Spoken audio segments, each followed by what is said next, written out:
great day for football. Sunny, 50 degrees, Lambeau Field, a historic shrine in football, built explicitly for that purpose. Mike Adamle, along with Mike Haffner, the Cincinnati Bengals, have won the toss. They have elected to receive in the north end zone, back deep for Cincinnati, number 22, Deacon Turner, 5'11", 210, third-year man out of San Diego State. And we'll watch very closely Kenny Anderson, the quarterback for the Bengals. We talked about that bad left knee, Mike, and he is the key to their offense. He's got to get him going early. Markle kicks off, number 13. He's the man who was responsible for the Packers' only victory. Turner fields it on his, or number 38, 28 field, so Montgomery gets loose. He's over the 40 to 45 and finally knocked out of bounds at the 47-yard line. Great field position for Cincinnati. Knocked out of bounds by number 58, Bruce Beakley. And Montgomery, if you recognize that name, his brother Wilbert plays for Philadelphia. 42 yards in that return by Montgomery, setting the Cincinnati Bengals offense. Anderson, the starter at quarterback. Alexander and Johnson's the running back. Bass, Curtis, and Ross, wide receivers and tight end. 1st and 10 on the 47. Johnson and Alexander the setbacks. Anderson calling the signal. Anderson back to pass, quick out to number 84, Don Bass. He makes the reception.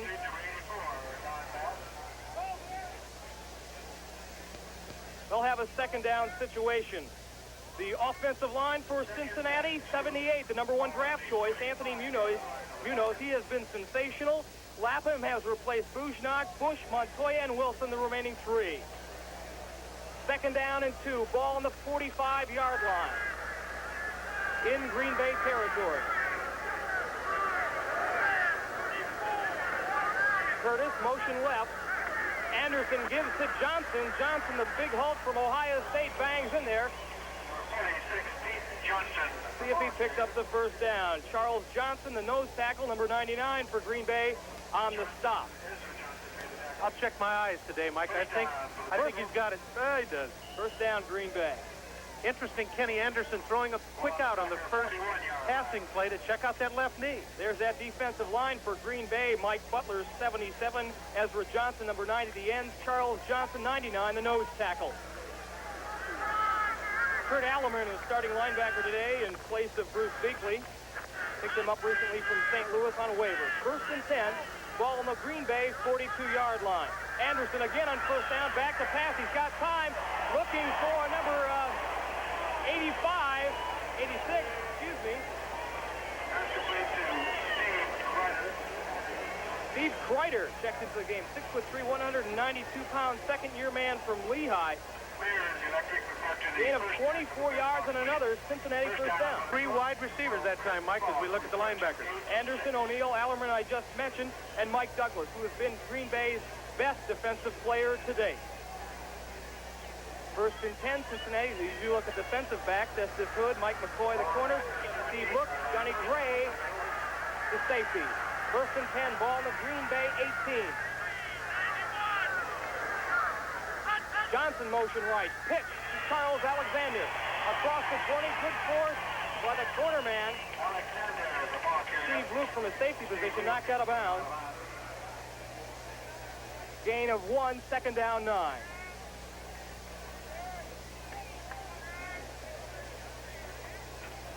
One of the keys to this game, Michael, Cincinnati's offensive unit, they're very strong. Green Bay's just got to keep them off the field. And Kenny Anderson has got to get back into the flow. As we said at the top of the show, he's only played 3 quarters of NFL football this season, and it takes a quarterback a little time to get into it. Second down 8. Ball on the 16.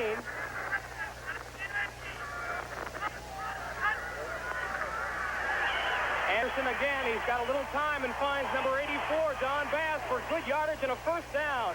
Inside the Green Bay 5, perhaps the 3, finally. Steve Luke on the stop. Kenny Anderson is showing his expertise. He's one of the finest pinpoint passers in the NFL, and he likes to look for secondary and even third receivers, and he's done this the entire drive. They had Kreider in at tight end. He's also picked up the back, and he's picked up the receivers short, and he's really cutting them to pieces. Good look at number 78, Anthony Munoz. When Cincinnati runs the ball, look for them to run over his side. He has been spectacular. 1st and goal, ball on the 4. Cincinnati gives to Johnson. He's hit once by Charles Johnson. but gets that extra yardage. He's a big load to bring down. I'll tell you, Ohio State fullbacks, I don't think have ever lost a yard in their career. Well, he picked up 2 there, moved into the 2-yard line.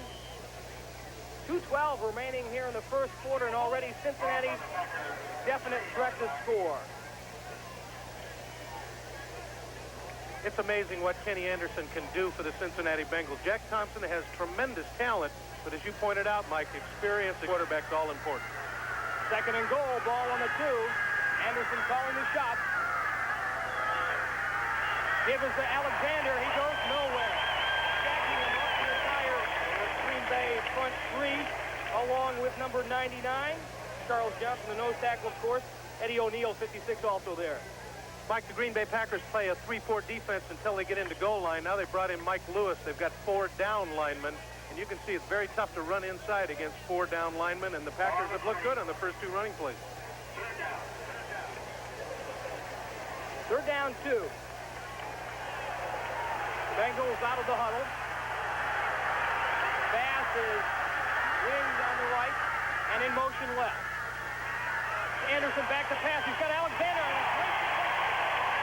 For Johnny Gray.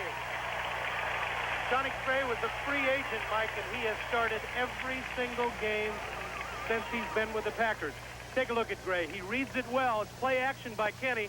Not very good fake, and it wasn't planned that way. It was a quick out to Alexander, but Gray makes the perfect play. Right over the top, gets his eye on the ball, and that's the way you play goal line pass defense. You read the quarterback, not the receiver. So the Bengals get off the hook, and will have to settle, hopefully anyway, for an Ian Sunter field goal.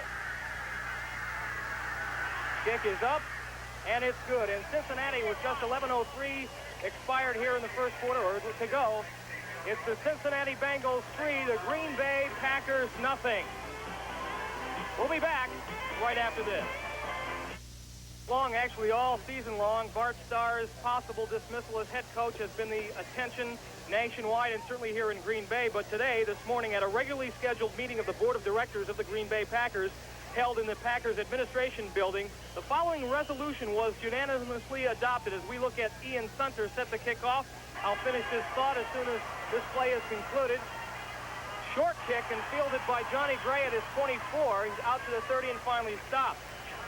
The resolution was, be it resolved that the board of directors of the Green Bay Packers Incorporated unanimously support the head coach, Bart Starr, his staff, and our players, and that the board of executive committee review the matter at the end of the season. So a vote of confidence, Michael. The old vote of confidence. It's also going to be the old kiss of death. Yes. You and I both know. It's not Bart Starr's fault, though. I'm going to tell you that right up front. There are other problems with this club besides the head coach, Mike. Packers putting the ball in play on their 30-yard line. Lynn Dickey, the quarterback. 1st and 10.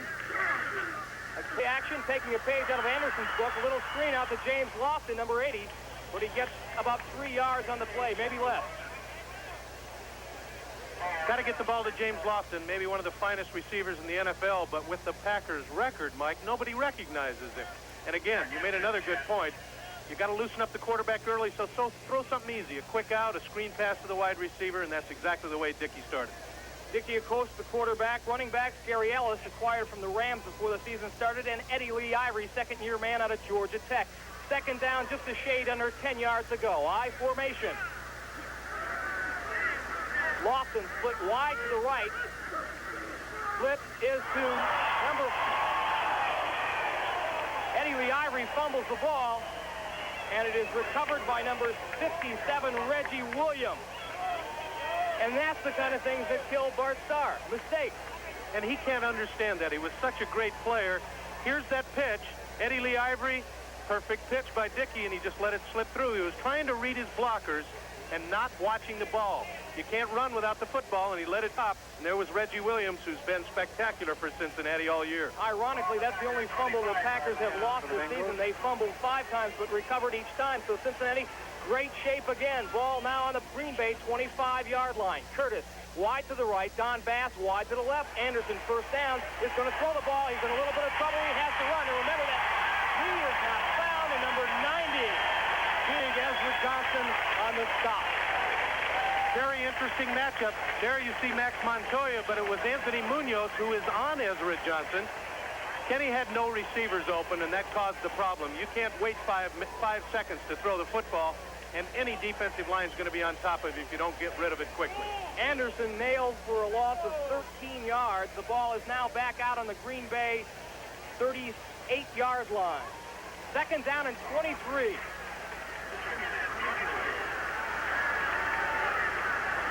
Green Bay, 5 defensive back situation. They brought in number 21, Mike Jolly, rookie from Michigan. Anderson again under pressure. He's got Curtis alone. Curtis at the 20 and finally knocked out of bounds at the 16-yard line. Isaac Curtis on a crossing pattern that time, Mike, and they had 5 defensive backs in. They also had a blitz situation on with a linebacker, and you'll see that Johnson is in the grasp of a defensive player, but he sees Curtis wide open. If you want to beat the zone defense, you throw crossing patterns, and with a great receiver like Isaac Curtis, he's going to find the hole, and he did that time, and it's a big gain and got most of that yardage that Kenny had lost back. That gain for 22 yards on the play. Third down and 2. Now ball is on the 16-yard line. Green Bay cannot let Cincinnati off the hook like this. I formation. Curtis now moves his wide receiver position. Single set back is Pete Johnson. He's in motion right. Anderson rolls to his right, has some time, looking for M.L. Harris, the tight end, but almost intercepted by number 59, John Anderson. Kenny waited a little bit too long that time, Mike. He had him wide open. John Anderson almost got himself an interception. Take a look at it here. Anderson dropping back. He's waiting for the read, and they're double-teaming Curtis. And there's the look. Almost intercepted by Anderson. He had a chance, but not quite. We'd like to apologize to our viewers of this game as Sunter's on the field right now attempting a field goal of 24 yards. We have had several audio and video problems. It's a telephone company problem. We understand it. Sunter's field goal is good. Cincinnati now has jumped out to a 6-0 lead with 9:16 left to go in the first quarter. That's the way the game stands. Mike Adamle and Mike Haffner back here in Green Bay, Wisconsin, Lambeau Field. You got to credit that Packer defense, Michael, for hanging in there tough. They've been in 3 tough scoring situations, or 2 rather, but they've only given up field goals. And another point to watch is that Kenny Anderson has done super. That knee hasn't bothered him a bit. Sunter kicking off. Again, a very short kick. Mike McCoy, the starting cornerback, takes it and goes out to the 31-yard line, a return of 13 yards. So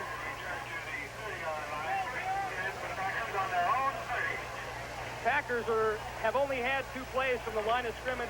Dickey, the quarterback, Gary Ellis, and Eddie Lee Ivory, the running back. James Lofton, one of the wideouts, his counterpart, Andres Thompson, Paul Kaufman, the tight end. First and 10 on the 30. And the give is to Ellis, number 31. He crosses the 30 out to about the 33-yard line before number Bo Harris makes the stop, number 53. Offensively, Mark Conkar back from the injured reserve list. He has not played in a single down all season or all exhibition season. You watch him, and Larry McCarron, of course, their most steady player on offense. Second down and 8.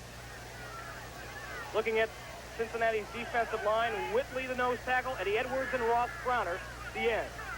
All first-round draft choices, Mike. Lofton motion left, Dickey back to pass. He's got Lofton in a left flat, knocked out of bounds close to the first down by number 13, Kenny Riley. Great catch. Not the best thrown ball in the world. But I'll tell you what, Lynn Dickey read the defense correctly. Cincinnati rolling up into a zone to the right side, and he immediately reads it, finds Lofton one-on-one to the outside on Riley, and he's just short of the first down. He knows he's short of the stick. Good wide receivers know where that first down stick is. Gain of 6, third down and 2. Ball on Green Bay, their own 38-yard line. Double tight end, Mike. Little shorter than 2 yards. Ellis and Eddie Lee Ivory, the setback. Give us to Alexander, who's going right. He's got the first down before number 44, Ray Griffin, makes the stop. Mike, that's the place to run against the 3-4, especially in the short yardage. Eddie Lee Ivory running off tackle, You cannot run outside against the 3-4. The linebackers today are just too quick. You've got to move to the outside and then break back. You were a great running back. You ought to know that. Eddie Lee Ivory, of course, scored Green Bay's only touchdown last week. He is the man that Green Bay is putting an awful lot of hope in. He's an outstanding running back, the second-year man from Georgia Tech. Dickey back to pass on first down, into the flat to Ivory again. And Ivory, a great broken field runner, picks up good yardage, about 9 yards, crosses the midfield stripe. Eddie Edwards on pursuit, making the stop. Mike, we talked about the fact that both these clubs have not thrown to their backs. And the way that the NFL has legislated against the defense, you have got to take advantage of that no-bump rule, and especially with your backs. You get him one-on-one with a linebacker. If he's a great broken field runner, he's going to get you extra yards. Here you see the perfect example.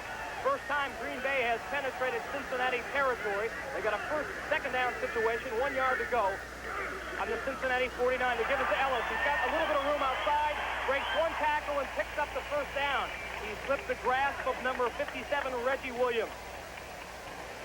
Finally, Ross Browner knocks him out of bounds. Good job of running by Jerry Ellis. I liked him when I saw him in Los Angeles in the preseason. He's really going to help this club at fullback. Also blocking for Eddie Lee Ivory. You can do that too. Got good natural instincts, according to the Green Bay coaches. As you look at the Cincinnati linebacking core, Bo Harris, Reggie Williams, the outside man, Jim LeClaire, and Glenn Cameron, two tough inside linebackers. First and 10, ball on the Cincinnati 47. Thompson, motion right, out of the slot. Dickey back to pass. He's got Thompson open, but overthrows it. Andres Thompson was wide open on the Cincinnati 33-yard line. Ball tailed off on him. I think he threw a little bit off his back foot, Mike. The ball took off. Another thing, too, is Thompson's looking right into the sun.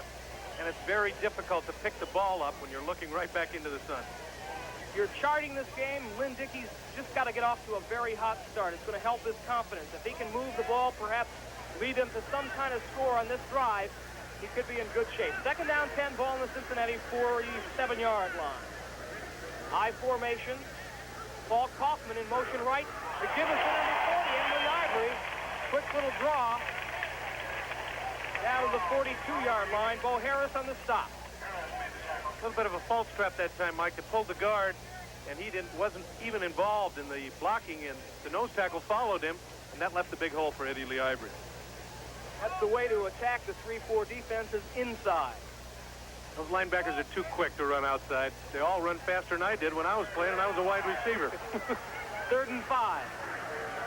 Kaufman moves off the line of scrimmage. Look at Lynn Dickey calling the shot. Kaufman, motion right. Dickey again back to pass. He's got ball over the middle, and the first down. Again, number 34, Lewis Breeden, the nickelback in that situation, makes the stop. Put a lot of pressure on the nickelback Breeden that time by putting Kaufman in motion. He didn't know what to do. Kaufman ran inside, and it was an excellent call by Lynn Dickey. The book on Paul Kaufman, last year he led the NFC in receptions, 56. Only 2 men were ahead of him, both of Oakland's tight ends, Dave Casper and you know who else, right? Of course. Don't put pressure on me like that. 1st and 10, ball on the 31. Dickey back to pass. There's Lofton. He's got him, and another first down. And the Green Bay fans love it. I don't think they've had this much to cheer about in quite some time. Lynn Dickey had a great game against the Dallas Cowboys, but his receivers dropped at least 7 passes, and they can sure help him out today by making catches like that. Here's another look at Dickey, and he's got a good view of the field. You can see his confidence when he stands back there. That confidence factor you talked about with Bart Starr, according to Lynn Dickey, looks like he's got it back now. Ball deep in Cincinnati territory, the 14-yard line. Kaufman goes in motion right. Quick pitch to number 31, Ellis. He's tripped up in the backfield by number 57, Reggie Williams. Ross Browner finishes the job. A little mix-up in execution there, Mike. It looked like the fullback didn't know which way to go. Dickey made a fair handoff, and Cincinnati had read the play already, and it was going nowhere and didn't. Larry McCarron, the Green Bay center, interesting story. He's playing with a broken right finger in his right hand. so he's snapping the ball with his left hand. Centers are versatile. They're also tough. Second down 11. Ball to 15 now. And Dickey, who's got Lofton. One-on-one situation, touchdown. Lofton beats Kenny Riley. Made a beautiful move on him and a perfect touch by Lynn Dickey. That's the way you want to get a veteran cornerback, with his back turned. He didn't see the ball coming. And Lofton is, as I said, one of the finest receivers in the NFL. Great concentration. That's a tough catch when it comes right over your head. That 15-yard touchdown reception put Mr. Lofton over the 2,000-yard mark in career receptions, and this just his third year. Outstanding, outstanding young player. Markle set for the extra point. That got him fired up, Mike. These fans love it when the Packers get ahead. Beverly the holder. Chester's extra point is up and good. So with 4:16 left to go in the first quarter, we've got a brand new ball game. Green Bay on top of Cincinnati, 7-6. And Mike Haffner back in Green Bay, Wisconsin. That Green Bay scoring drive covered 70 yards and 11 plays, took up 5 minutes of the clock. Chester Markle set the kickoff. The Packers lead 7-6. Leota Montgomery, 28, back deep. He fields it on his 13 across the 20. He's got some running room. 30, over the 35, the 40. Chester Markle made the initial stop. Special teams have been killing the Bengals, but today they're getting great field position. Montgomery was a great acquisition. Again, Wilbert Montgomery's brother, and he shows our NBC crew is just unbelievable. Look at the shot they've got of the touchdown. Here's James Lofton, the great receiver out of Stanford. Ground level. There's the look as he lofts it up, and you can see he had Kenny Riley turned his back to the quarterback, and Lofton watched it all the way in for 6. Cincinnati's ball, again, good field position on their own 45. Curtis motion left, give us to Charles Alexander out of the I formation. Good game up the middle. Stopped by number 59, John Anderson. This telecast is presented by the authority of the National Football League, and it is intended for the private use of our audience. Any rebroadcast or other use of this telecast without the express written consent of the Green Bay Packers and the National Football League is prohibited. Second down 2. M.L. Harris is now checked into the game for the Bengals at tight end. Give us to Johnson. Johnson's got the first down. Down to the 43-yard line. Johnny Gray and Steve Luke on the stop. Mike, you mentioned that M.L. Harris was in on that down. He's usually the pass receiving tight end. Ross, the one that blocks, but they're using the tight ends to send in the plays. Remember the old Paul Brown teams? It was always the guard. Now they're using the tight end. They haven't changed much. Pete Johnson has now left the game. Number 35, Nathan Poole, 5'8", 205, second-year man out of Louisville, has replaced him. First and 10, ball in the Green Bay 42. Anderson, play action. He's in trouble. Little screen pass out to Poole. But credit number 56, Eddie O'Neill, was snuffing that play out. Mike, it was a perfect call. It was the screen pass against the blitz, but Eddie O'Neill, who had some great years at Detroit, smelled it out, and there was no way for him to get away. If Green Bay has had a problem, it's lack of veteran leadership on their defensive unit. Eddie O'Neill supplies that for them. Nothing like a veteran on defense. I think Jack Pardee proved that in his days, and so did the over-the-hill gang under George Allen. 5 defensive backs now in for Green Bay in a second down 17 situation. Number 21, Mike Jolly, has checked into the game, as well as number 22, Mark Lee. Single setback is Nathan Poole. Anderson back to pass. Pressure on from Ezra Johnson. Curtis makes the grab. Estes Hood knocks him out of bounds. I don't believe Kenny Anderson, Mike. That was a great athletic move, and if he's got a bad left knee, then he's fooling somebody because, again, he was in the grasp of the defensive lineman, threw off balance, and hit Curtis perfect. Third down 8. Ezra Johnson put that great pressure on Kenny Anderson. Gain of 10 yards. Pete Johnson now back in the ball game for Cincinnati. Archie Griffin has also checked in. He's been out because of a bad ankle, but doesn't look like he's too hurt today. Excuse me, not Archie Griffin. Has 85. Isaac Curtis lined up in the backfield. He's now slot left. 3rd and 7. Anderson got time. Again, a great play by number 24, Johnny Gray. Dan Ross was right there, but Gray, quick reactions and gets that right arm around him. Now you know why he started every game since he was a free agent here with Green Bay. In his 6th year out of Cal State Fullerton, Johnny Gray. So Green Bay's defense comes up tough once again. And Pat McAnally will be back to punt. Andra Thompson, number 89, the single safety for the Packers. McAnally sure had an adventure this year. Had me a couple blocked punts, dropped one. He's still one of the best in the NFL, though. No question about it. Ron Cassidy, the man back deep for Green Bay. McAnally gets off a high one, end over end, going out of bounds at the 8-yard line. So a good kick by Pat McAnally. Cincinnati has nailed the Packers inside their own 10-yard line. 7-6 Packers. We'll be back.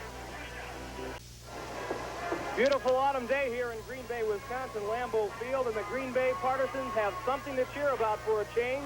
Their Packers lead the Cincinnati Bengals 7-6 with 1:43 remaining here in the first quarter. And Lynn, Dickey, Mike Haffner has looked very well. You know, there's something about quarterback. I can tell his aura when he drops back, and I can see the confidence just in the way he holds his body. He's having a good day so far. They're deep in their own territory right now, pinned back on their 8-yard line. Dickey hands off to Eddie Lee Ivory. He's got good running room, and he almost breaks the tackle of Ray Griffin. He could have been gone. There's that off-tackle run again, Mike, against the 3-4. And Eddie Lee Ivory is showing what they drafted him for 2 years ago. 15-yard gain. Here it is again. See that outside block by Gary?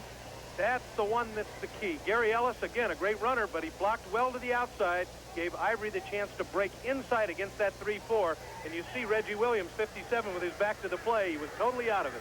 1st and 10, ball on the Green Bay 24. This time to give us Ellis. He's got a little bit of running room over his left side. That's the side that big Mark Concar plays. He's starting his first game in quite some time. Bo Harris and Ross Brown are on the stop. Interesting that Dickey would give Gary Ellis the call on that one. I think it was a pat on the back for making the great block to spring his Eddie Lee Ivory on that play. Quarterbacks will do that for you every once in a while. Yeah, they really do. I mean, Namath used to do it with the Jets, especially after you've made a great catch for him. A sign of good field leadership. 2nd down 8 situation, ball on their own 26-yard line. Quick flip out to Ellis, fullback pitch. Kind of used to do the Jimmy Taylor. Out across the 30-yard line, 31. 17 seconds remaining here in the first quarter. Packers on top, 7-6. And I think Gary Ellis would love to have you compare him to Jimmy Taylor anytime, Mike. I was comparing that type of play. I see. I see. Just being mentioned in the same breath is a compliment. Well, the first quarter has ended here at Lambeau Field in Green Bay, Wisconsin. Green Bay Packers up on top of the Cincinnati Bengals, 7-6. Stay with us.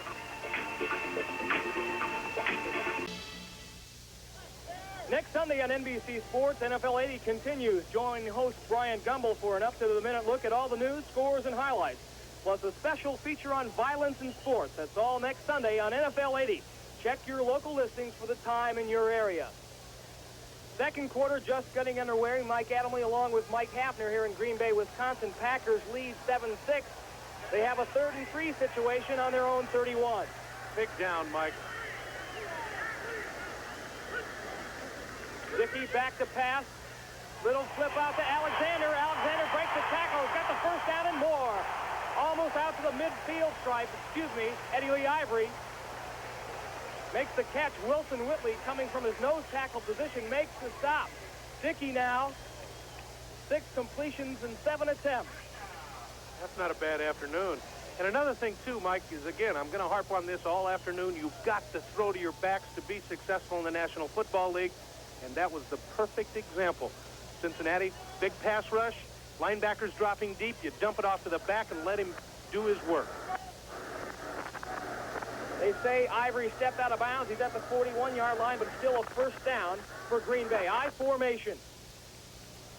Thompson's in the slot left. The give is to Ivory again. Up the middle, and there's a flag on the play. First one of the day. The very first flag, and that's a compliment to Bart Starr's club, who's had real problems with those yellow flags on the field. And with the exception of Ivory's fumble, they've been playing relatively mistake-free football, but this time a holding call against the Packers. That's another one of my gripes. How can a lineman hold on a running play? On a pass play, no problem. Here's a call from Jerry Markbright. Holding, number 54, offense. First down. Maybe that broken finger is affecting Larry McCarron. He was guilty of the infraction. Scores from around the league. We've got some strange upsets in the making. Green Bay, first down and 20 situation on their own 31.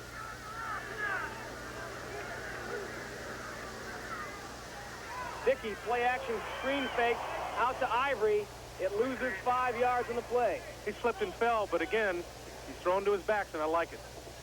At halftime, St. Louis leads New Orleans 27-0. Ooh. Archie Manning has left that game with a strained tricep muscle. Pittsburgh on top of Minnesota 16-3 in the third quarter. Seattle whopping Houston 20-0 in the second quarter. Seattle finally playing at home well. And that's a surprise. But Stabler never plays well against the Seahawks. Last year against when he was playing with the Raiders, he had problems. Second down and 23. Dickey again to the airways. He's got time, and he's got Thompson at the 42. Breaks Breeden's tackle and looking for more yardage. Gets some help from Gary Ellis to see him run all over the wing, help him out there. And again, Cincinnati had 5 defensive backs in, and Dickey made the perfect read. He caught the guy that was one-on-one. Watch Andre Thompson. He sees the coverage also, but Dickey just shows confidence today. He looks like the quarterback he's always been. He makes the perfect read. You see he's got one-on-one coverage against Breeden. And he almost gets away, Mike. He's got the great speed, but again, that great pursuit of the 3-4 defense will keep you from getting away. Gain of 18 yards in that pass play, but Green Bay still in a third down situation. 3rd and 5, ball on their own 46-yard line. Ivory and Ellis in the backfield. Lofton split right. Dickey in trouble, running out of the pocket. He's got Ellis alone. He beats Reggie Williams and got the first down. Inside Cincinnati territory down to the 38-yard line, and credit Gary Ellis with one of the great adjustments you've ever seen on a football. You picked it out perfect, Mike, and here's the, again, you must get that back one-on-one with a linebacker. Look at this move by Dickey. They say that he doesn't move well, but he made a perfect move outside, throws on the run, and you didn't see it, but Gary Ellis was looking over his right shoulder, turned around, caught it one-handed over his left shoulder. A great adjustment. And as great as Jimmy Taylor was, we were making comparison. I don't think I ever saw number 31 catch the football with one hand. No. Great play by Gary Fans Ellis. are really loving it. Their Packers are on top and threatening to score again, but they fumble the ball. The give was to Ellis, but he recovered his own fumble. I think Lynn Dickey just dropped the snap from center again. Maybe the problems with McCarron, the broken finger, and it makes it tough to make that snap back to him, and he lost the handle, and thank goodness that Ellis was there to pick it up. Again, NBC would like to offer our sincere apologies for any audio trouble that you might be experiencing. I understand, again, as telephone lines, sometimes things go wrong. Murphy's Law can always strike. Shake it up out there, Ma Bell. Thanks for bearing with us. Green Bay's got a 2nd down and 10 situation inside the Bengals 50-yard line. Ball's on the 33. 19:05 remaining here in the second quarter. Dickey, outstanding afternoon so far. He's got Ellis over the middle. Jim Claire was there on the coverage. Ellis is complaining, too. He said somebody was holding him inside that 5-yard mark, but you get one bump, 5 yards from the line of scrimmage, and I think Cincinnati was legal on that one. Lynn Dickey is having the kind of afternoon that Kenny Anderson is accustomed to having. Right now, he has 10 completions, 12 attempts, 105 yards, and 1 touchdown. The 15-yard shot to James Lofton. Could have had a game like that last week, too, if his receivers had held the ball. Steve Atkins, number 32, is checked into the game in place of Eddie Lee Ivory. Ball on the 33. Another critical 3rd down situation, and Dickey back to the air. He's got a little bit of time, and he's got James Lofton. First down, we've got a flag on the play.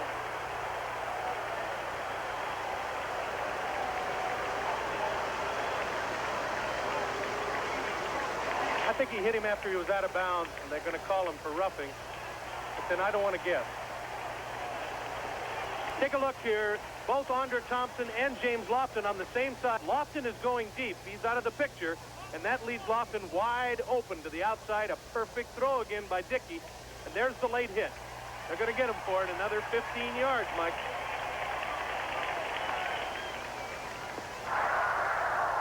Personal foul, unnecessary roughness, number 30, defense, first down.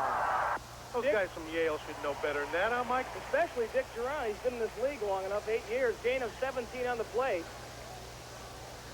There's a look at Dick, one of the few Ivy Leaguers that made it big in this league. Until that 15-yard touchdown pass back in the first quarter, James Lofton had not caught a scoring strike all year long.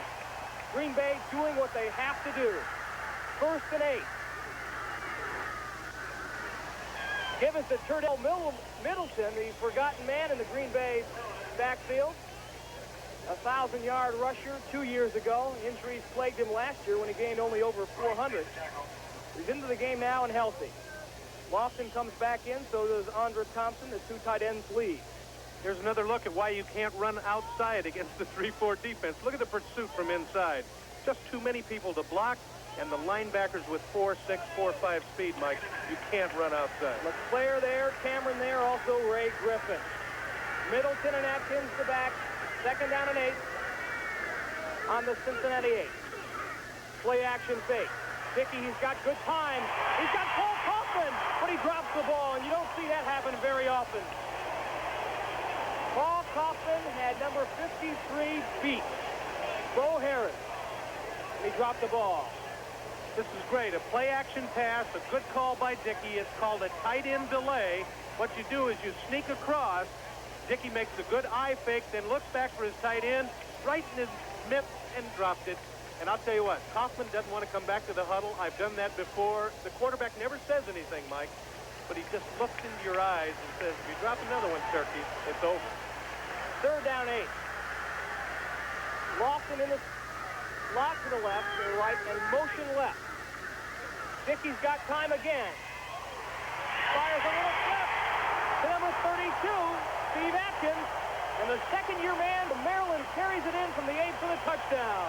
What I tell you about throwing to the backs, you can beat them all day. Backs one-on-one with linebackers. They've got to get open. And again, Dickey, what great confidence. He just had his tight end drop the ball on him. He comes right back with play action, finds Atkins over the middle, and then Atkins makes a nice move to step around linebacker and prances in the end zone. And I like the way Lynn Dickey is playing. He looks like he's got the confidence back. No question about it. Bart Starr, after he made that comment we were talking about in the pregame ceremonies, had him talk to not a psychiatrist, but someone who is in the business of positive reinforcement. Apparently it has worked. Marco's extra point is good. The Packers have now jumped out to a 14-6 lead with 12:02 remaining in the 2nd quarter. That's how it stands. We'll be back. The picture of confidence. His tight end had just dropped what should have been a touchdown pass. Lynn Dickey comes right back, hits his fullback Atkins over the middle. Atkins a nice sidestep into the end zone, and the Pack is ahead. And they can only say that one time this year. And the Pack is back, at least temporarily. They lead 14-6 here. 2nd quarter action. Marco kicks off. Back deep, number 28, Leotha Montgomery. Takes it at his 15. He's got running room around the right side. And again, the Green Bay special teams letting down a bit. Number 29 and 20, Wiley Turner makes the stop. But not before Montgomery picks up 28 yards. So again, good field position for the Bengals. They have the ball on their 38-yard line. That last Green Bay drive, Michael, also another first for this year. 92 yards in 13 plays. Again, 4:41 was eaten up on the clock. And you don't do that with a quarterback who doesn't have confidence. Bart Starr has got to be all smiles so far. Give us to Alexander, Charles Alexander. He goes nowhere. Number 99, big Mike Butler, or Charles Johnson, makes the stop. Around the league, Washington trailing Philadelphia at halftime, 21-7. St. Louis, 30-0 in the 3rd quarter over New Orleans. Pittsburgh, 16-3 over Minnesota. That's in the 3rd quarter. Seattle trouncing Houston 20-0 in the second quarter. Baltimore trailing Miami by 7 at halftime, 17-10. Shula's doing it with mirrors, I swear. Second down 9 for Cincinnati. Anderson back to pass. Hits Don Bass, number 84. He's going to be very close to a first down, too, Mike. Mike McCoy on the stop.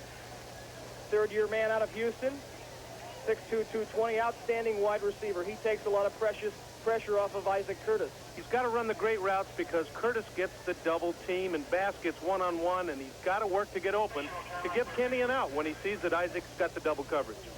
And when Isaac was having a sorted injury problem, Don Bass took over and was their leading receiver. Chains have been brought over to the near sideline here. My old special team eyes say that he's got it. Nope, he's short.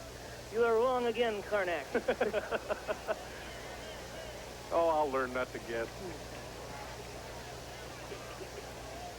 This is Bart Starr's down. Isn't it 3rd and inches? Love to go upstairs. Kenny Anderson has not played too much because of that knee injury. You saw his statistics there, 10 for 18 on the year. But he is a flawless tactician. You know, he can really dissect the defense. As a matter of fact, he holds the NFL record for a single game completion average, 20 for 22 against Pittsburgh back in 1974. I played with Cincinnati when he was a rookie, and I knew he was going to be a good one. 3rd and inches to go. Ball on the 48-yard line. Give us to Alexander following Pete Johnson's block, and he's got the first down. The offensive line for Cincinnati has really been boosted. I'll tell you, big Anthony Munoz out of USC, and guess where they run? To the left side, right over the top of him. And that big guy, he's bigger than life. Also number 58, Blair Bush. First-round draft choice 3 years ago out of the University of Washington. He's a very fine center out of the Bob Johnson mold. And that's the only 2 they've ever had. 13 years. That's how long the Bengals have been around. Give us to Pete Johnson up the middle again. Bush working over the nose tackle, Charles Johnson. Eddie O'Neill, number 56 on the stop. Interesting, in 1967, the very first pick by the expansion Bengals was center Bob Johnson. And as soon as he retires, their very first pick, Blair Bush, the center out of Washington. And it's amazing, Paul Brown built his clubs that way, around the offensive line and specifically the center. Second down and 5, ball on the 45, 9:27 to go here in the second quarter. Packers lead 14-6. M.L. Harris, motion left, flip to Johnson. Johnson's got a little bit of running room. Gains 2 or 3 yards. Number 90, Ezra Johnson, coming from his defensive right end position, makes the tackle. Third down 2. Funny to see an old Ohio State fullback run a sweep. Never did that when Woody Hayes was coaching him. Surprisingly, at anywhere from 246 to 266 pounds, he does have some speed. Third down, a little over a yard to go. Cincinnati 0 for 3 in third down conversion.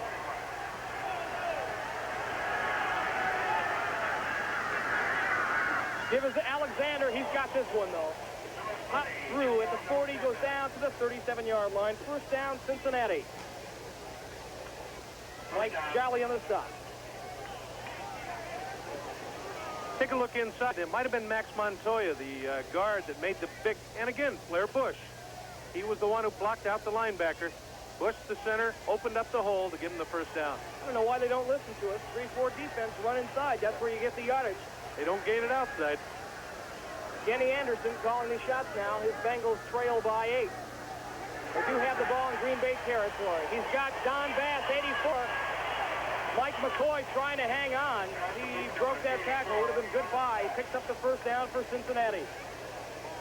Perfect read by Kenny Anderson. Double coverage on Isaac Curtis to the right.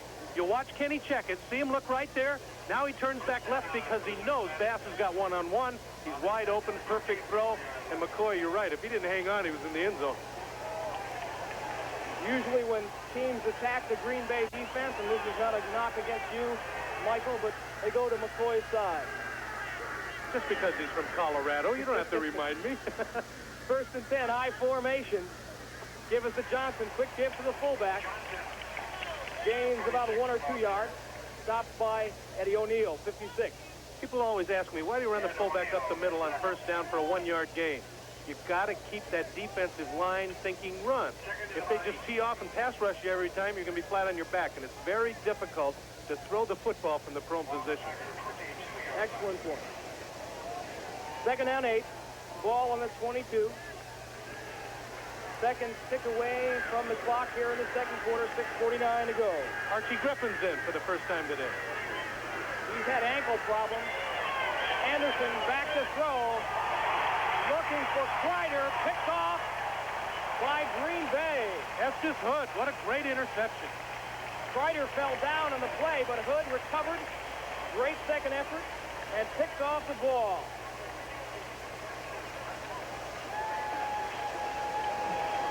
So after a good Cincinnati drive, again the Green Bay defense hangs tough, and they hang on to a 14-6 lead. Career, my coaches always told me as a wide receiver, never fall down. And you're going to see the reason why. Kreider fell down, and we're going to see it after this first play. Before Green Bay sneaks up on us with one quick one, we'll get a look at why receivers shouldn't fall down, Mike. The last time Green Bay was pinned back this deep, they went 92 yards for their second score of the ball game. Middleton and Atkins, the backfield for Green Bay. And to give us to Turdell Middleton around the right side. He breaks one tackle and goes across the 5 and knocked out of bounds at the 8-yard line by number 50, Glenn Cameron, and number 47, Greg Dreit, the rookie out of Morehead State. All right, here's that look at the interception now. Kenny Anderson has Kreider wide open, and you'll see him on the ground, and Estes Hood playing perfect position. And when a wide receiver falls down, 9 times out of 10, you're going to get the ball picked off. And Hood did a great job, stood his ground, and with Kreider falling down, he got himself an interception, his first of the year. 5th of the year for the Packers.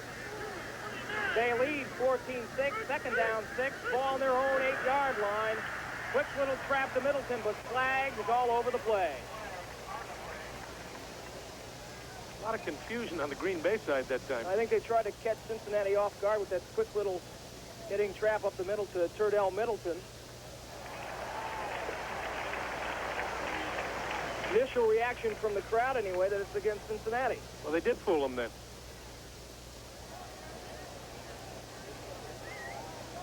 Jerry Markbright, the referee today, walking off the penalty against Cincinnati. Let's hear the call.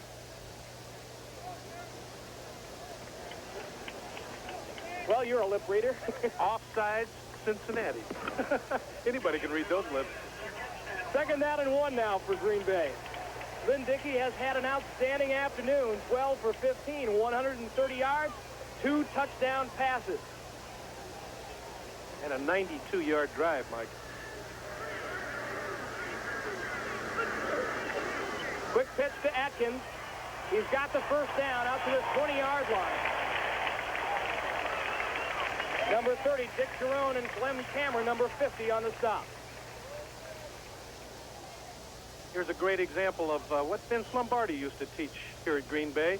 A couple of guards pulling out, opening up the hole, and then running inside the tackle slot. Again, not outside. You beat that outside linebacker. If you get into the secondary, you're going to get big yardage. You can watch Lynn Dickey growing more confident by the moment. The whole team is. They now have another first down at their 20-yard line. They lead 14-6. Give it to Atkins. He breaks the tackle to the 20. Another tackle across the 25. And finally, knocked down at the 28-yard line. He carried Glenn Cameron, number 50, about 3 or 4 yards. I'm very impressed with the 2 fullbacks for Green Bay. Atkins has come in and run the ball well, and Gary Ellis was the key to the 1 touchdown drive with his receptions and his running. When the Packers drafted both Atkins and Eddie Lee Ivory 2 years ago, they thought they had their backfield problem solved for at least 5 years. And then finally, after some knee problems, they're both healthy and they're both running well. Second down 1. Middleton, the ball carrier. First down, Green Bay. Methodical they've been. This looks like the Green Bay Packers of old. You know, and it's interesting, too. We've talked about the confidence that Dickey has shown us. I'm certain the other 10 guys in the huddle walk back in there, look in his eyes, and know that he's on a roll, and they're going to work extra hard for him, reach for that extra 5%, and it shows on the field. Confidence on the fans' part. Our spotter, Bob Schultz, works for a local affiliate here in Green Bay. He's been smiling all afternoon. He loves it. After the first 4 games, I guess everybody's smiling here. 1st and 10 for the Pack on their own 32-yard line. 4:36 to go here in the second quarter. Dickey back to pass. Lofton open at the 50. He fumbled the ball, but I think that the official had blown the play dead. Perfect call by Lynn Dickey. You throw play action on 1st down. Caught him in zone defense. Lofton, a Stanford graduate, by the way, knows how to read defenses. He's a bright young man. Look how wide open he is. Tries to break the seam. Michael, a gain of 23 yards. He's working against a very tough little cornerback, 44, Ray Griffin. But Lofton has got exceptional talent. He's about 5 inches taller, so he's got the advantage there. 1st and 10, ball now in Cincinnati territory on the 45-yard line. Packers threatening to go. There's the blitz, but I think the Bengals were offside there. Cameron, a man who got in on Middleton, but flags all over the field. He tried to cheat, Mike, and they caught him. We pause briefly for station identification. This is the NBC television network.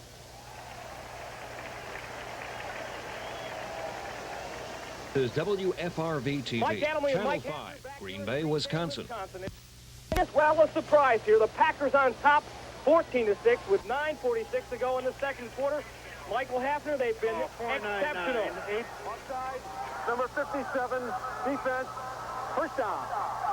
Green Bay has been used to making all the mistakes. Today, Cincinnati has been playing mistake football. Dickey, he's had a tough year so far, but today he's been great. 2 touchdown passes already. 1 to Lofton, 1 to Steve Atkins. And a 92-yard drive, Mike, and that takes confidence not only from the quarterback, but from his teammates. 1st and 5.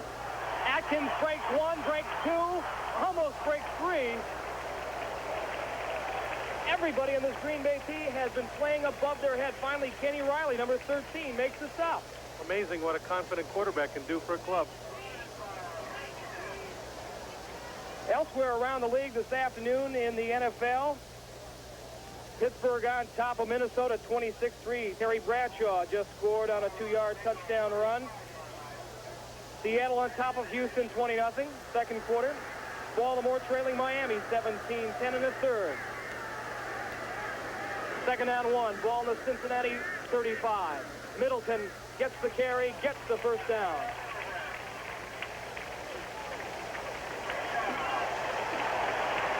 New England on top of the New York Jets. 21-6 Jets could go 0-5 after today. Look out, Walt Michaels. First quarter, Denver, a hard luck team this year. 0-0 against Cleveland. How about this? 0 for the 4-0 Detroit Lions, trailing the Atlanta Falcons 34-3. They find out the NFL isn't that easy.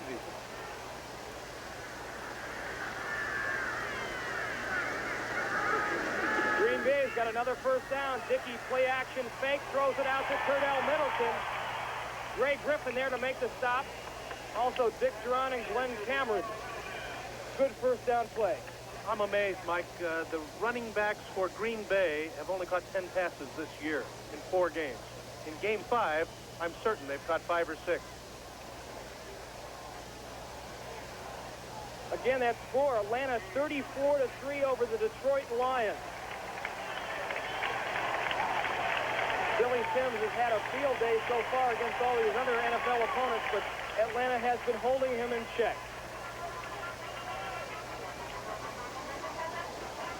So there's a 2-minute warning signaling the end of the first half. Packers lead the Bengals 14-6. America. Next week on NBC Sports, exciting NFL action continues with a doubleheader. First join Brian Gumbel and NFL 80 for an up-to-the-minute look at news, scores, and highlights, plus a special feature on violence in sports. Then most of you will see the Pittsburgh Steelers take on the Cincinnati Bengals, and then the Oakland Raiders battle the San Diego Chargers, plus other regional games. Check your listings for the game and time in your area. Mike Adamle and Mike Haffner back here at Lambeau Field in Green Bay, where the Green Bay Packers look like the Packers of old. They lead the Bengals 14-6. 2nd down 6. Ball in the Cincinnati 29. Give to Steve Atkins, and he doesn't get anywhere. Reggie Williams on the stop. Reggie Williams read it perfectly, and he was standing in the backfield when Dickey handed off.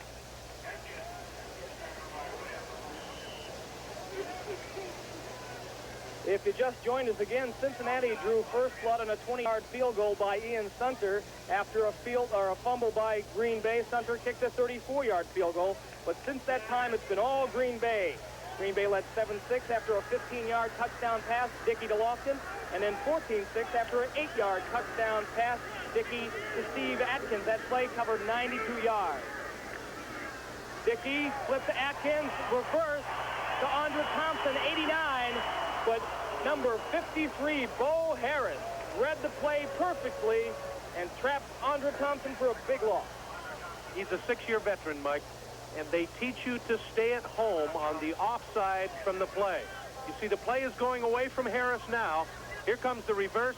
Most rookie linebackers would chase the play, but Harris stayed at home, got himself a handful of jersey, and Mr. Thompson goes nowhere. Well, David Beverly will have to punt for the first time, but his Packers are on top, 14-6. A minute and 7 seconds left here in the first half in Green Bay, Wisconsin. The Packers on top, 14-6. They have to punt now for the first time today. David Beverly, number 11, 7-year man out of Auburn, back to punt. So far this year, he's got nailed 7 inside the 20-yard line. And he's the best at it in the entire NFL, Mike. 28, Cleotha Montgomery, backseat for Cincinnati. Beverly has time. High kick. Montgomery signals for the fair catch on his 12th. And that's where the Bengals will put the ball in play when we come back. But right now, they trail the Packers 14-6. Stay with us.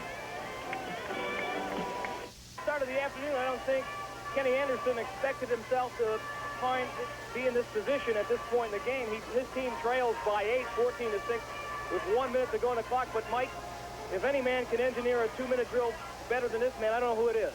And Cincinnati's 1-3. Why not go after it? Don't play conservative here. Go for 6. He's as good as the best in the business. Stabler et al. Give, though, this time a conservative running play to Charles Alexander. 53 seconds left on the clock. Kurt Allerman on the stop.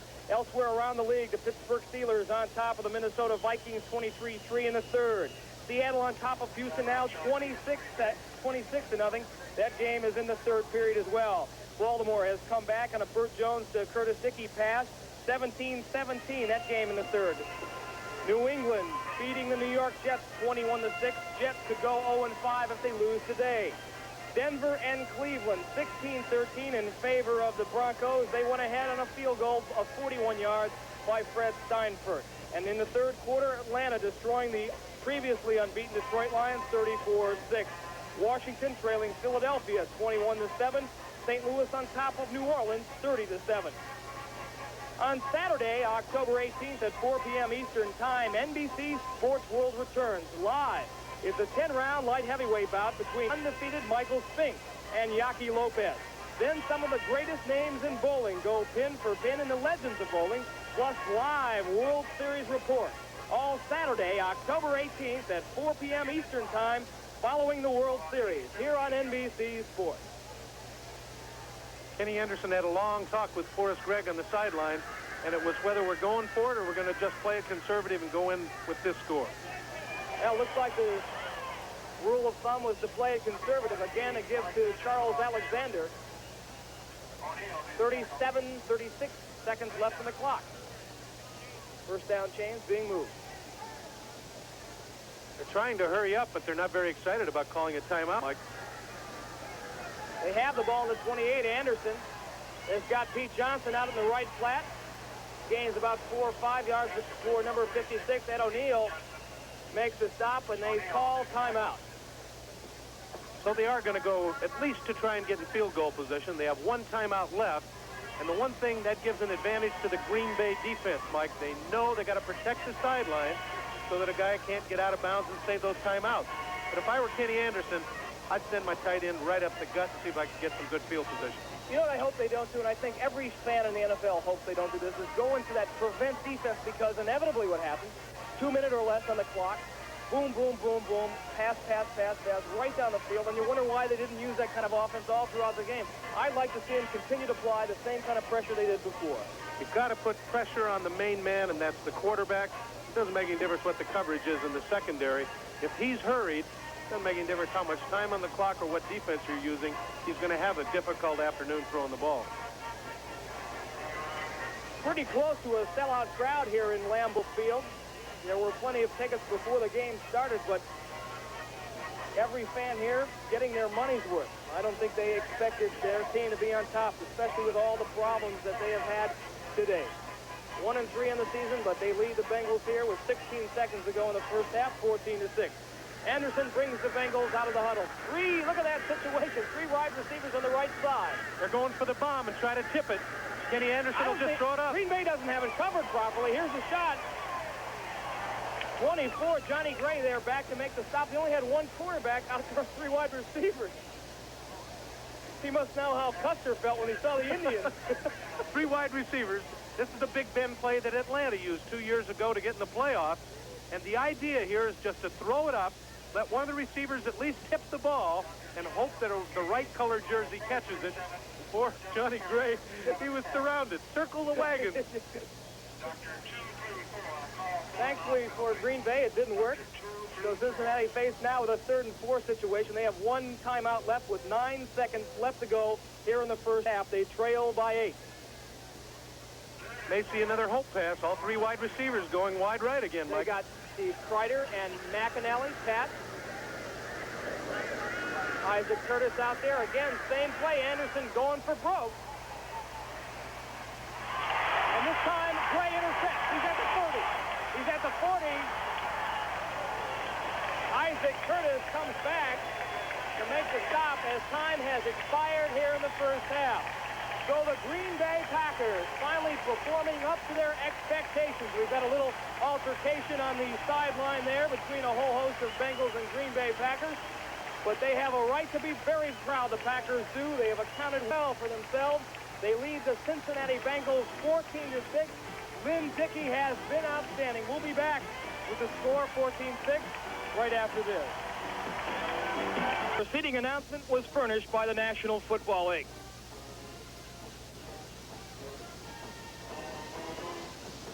Mike Haffner, we have a real deja vu if you're a Green Bay Packer fan. This edition of the Green Bay Packers looked like the 65, 66, 67 teams. They have been sensational this afternoon. Everybody all week long, all year long, has been down on Bart Starr and his quarterback, Lynn Dickey. But the both of them, they've called an excellent game, and Lynn Dickey has been outstanding. That's been the perfection. I know when the Green Bay Packer offense goes into the huddle, looks into the quarterback's eyes, Lynn Dickey, they say, hey, this guy's got it back, and we're going to reach for that extra 5%. And they've looked outstanding. This looks like the Packer club that I grew up with. Early on, the Bengals got some very good field position, but it was the Green Bay defense, which has been maligned as well this season, that stood very tough. Last year, they were not so hot in the NFC. They ranked pretty close to dead last against the rush and against the pass. But today, the play of the interior 3 people, Ezra Johnson, Charles Johnson, and Mike Butler, they've been great, as well as the defensive back. Another thing that an outstanding offensive performance will do is fire up your defense. They're keeping them off the field. They're fresh. And when you get the defense fresh and they know they've got a lead, they get excited. They're not down 51-10 again. This time they're ahead, and they really love it, and they play well. We'll have a last interception look, the one by Johnny Gray, against that interesting formation employed by the Cincinnati Bengals. 3 wide receivers. The Big Ben play, and here again, they want to tip it up. But this is the second time they tried it. The first time, Johnny Gray, the defensive back, didn't know what to do. He circled the wagons. This time, he knew how to play it. He went up, got at the height of the ball, made a good return, and closed out the half with the Packers leading. Well, they're very well coached, the defensive secondary coach. We talked to him yesterday, Ross Fiedner. He knows his men are all hard workers. In spite of all the tremendous pressure that the team has had to endure this year, they have played extremely well. Your impression so far? I'm very impressed with the way that Bart Starr has handled the situation. Very much pressure from the media. Some of his players, as a matter of fact, who he had let go, maligned him a bit, said he was tyrannical. In fact, one day, he walked in with a Who Shot JR t-shirt and a cowboy hat and just blew the team away. And I think that really helped. He broke that pressure and tension, the pressure of being Bart Starr, and said, hey, let's go out and play football, and they are today. A lot of personal pride at stake here. They're going against his counterpart, Forrest Gregg. NFL 80 halftime activities will continue in a moment. We'll be right back after these messages from your local station.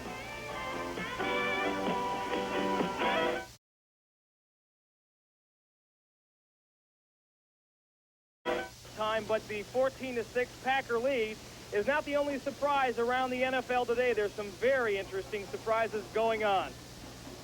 You've got a story about Detroit. When that score comes up, I want you to tell the people, because, you know, you and I get in the locker room quite often. We get to talk to the players and their feelings about the National Football League and their games coming up. And when we get to these scores, we'll give them some of the inside stuff. Well, let's get started. In Bloomington, Minnesota this afternoon, the Pittsburgh Steelers on top of the Vikings 26-3. Second week in a row that they are picking upon a Central Division NFC opponent. Seattle and Houston. This was a game that Houston thought they could beat the Seahawks 26-0. Zorn must be riddling the Houston secondary. You know, it's really interesting about Seattle. Usually on the road, they play well. At home, they play lousy. They're on the road against Houston today, and they're blowing them out. So, again, the Seahawks playing well on the road. Zorn, 2 touchdown passes in that game to Sam McCullum. Baltimore, Miami tied at 17 apiece. Burt Jones tied the game with a 1-yard touchdown pass to their #1 draft choice, Curtis Dickey. But Bob Greasy has played well also. You saw the Dolphins earlier this year. 2 touchdown passes by Greasy, and I said on one of the telecasts that I did at Miami, I thought Greasy was through. And Don Strock got the starting call. He couldn't cut it. They put the old man back in again, and he's amazing. Shula just keeps coming up with time after time with a winning club, and you don't know how he does it. Before the season started with Richard Todd and their #1 draft choice, Lamb Jones, and Wesley Walker, everybody thought the New York Jets were going to be the surprise new powerhouse in the NFL. They are not that way. They are trailing the New England Patriots in the fourth quarter, 21-9, a real who'da-thunk-it. You know, I think the defense at the New York Jets was much overrated, Mike. They can't keep anyone from scoring. And if you don't let the offense on the field to use a Lamb Jones or a Wesley Walker or to take advantage of a Richard Todd, then you're going to lose, and they're 0-5. Denver and Cleveland, you're well familiar with the Denver situation. They need to win desperately. Right now they are tied with the Cleveland Browns in Cleveland, Ohio at 16-16. That game is in the third quarter, a game of field goals by Freddie Steinfurt and Don Cockcroft. Brian Sipe has thrown a touchdown pass there as well. What about the Matt Robinson situation? You're on top of that, Michael. Matt Robinson is an outstanding quarterback. Their problems on defense, Mike, they've been summated by injuries, and that vaunted orange crush is no longer. We talked about the surprises. Well, how about this one? Before today's game, the Detroit Lions, the real surprise in the NFL, they were 4-0, but in the third quarter, they find themselves behind the Atlanta Falcons 36-6. Defensive back James Hunter from the Detroit Lions has a theme song. It's called Another One Bites the Dust, but today it looks like the Lions are going to do the biting. Steve Bartkowski in Atlanta are tough at home, and Billy Sims has been shut down today, something that the 4 previous weeks couldn't be done. A lot of good special teams play on the part of the Falcons. A blocked punt by Frank Reed resulted in a touchdown. Buddy Curry recovered a fumble in the end zone for another touchdown, and another fumble recovery by Joel Williams in the end zone. Another touchdown to a complete breakdown on the part of the Detroit Lions. Washington, another team that needs desperately to win. They trail the Philadelphia Eagles, who were upset by the St. Louis Cardinals last week. They trailed 24-7. Ron Jaworski's been pretty hot, huh? Hit Leroy Harris for a 51-yard touchdown pass, and then Harold Carmichael, who catches one every week, a 6-yarder from Jaworski, and it's going to be very tough for anybody to stop Vermeil's Eagles. The story here in Green Bay, Wisconsin, the play of the Green Bay Packers. They went into this contest 1-3. They had not played well in any of their contests, with perhaps the exception of the opener against the Bears, in which they won 12-6. They were blown out by the Los Angeles Rams 51-21. Got beat last week by the Dallas Cowboys, but on top today. You know, if you've been following the baseball situation, this 1980 season, with the in addition to the exciting pennant races, has been made even more memorable by the bat of George Brett. As of course you know, he's been going after that elusive 400 batting average. How he's doing? Well, today is the last game of the regular season. Let's go to Brian Gumbel in New York for a George Brett update. Brian, how's things going? This 1980 National Football League game is brought to you by Schlitz, the Master Brewer's Brew.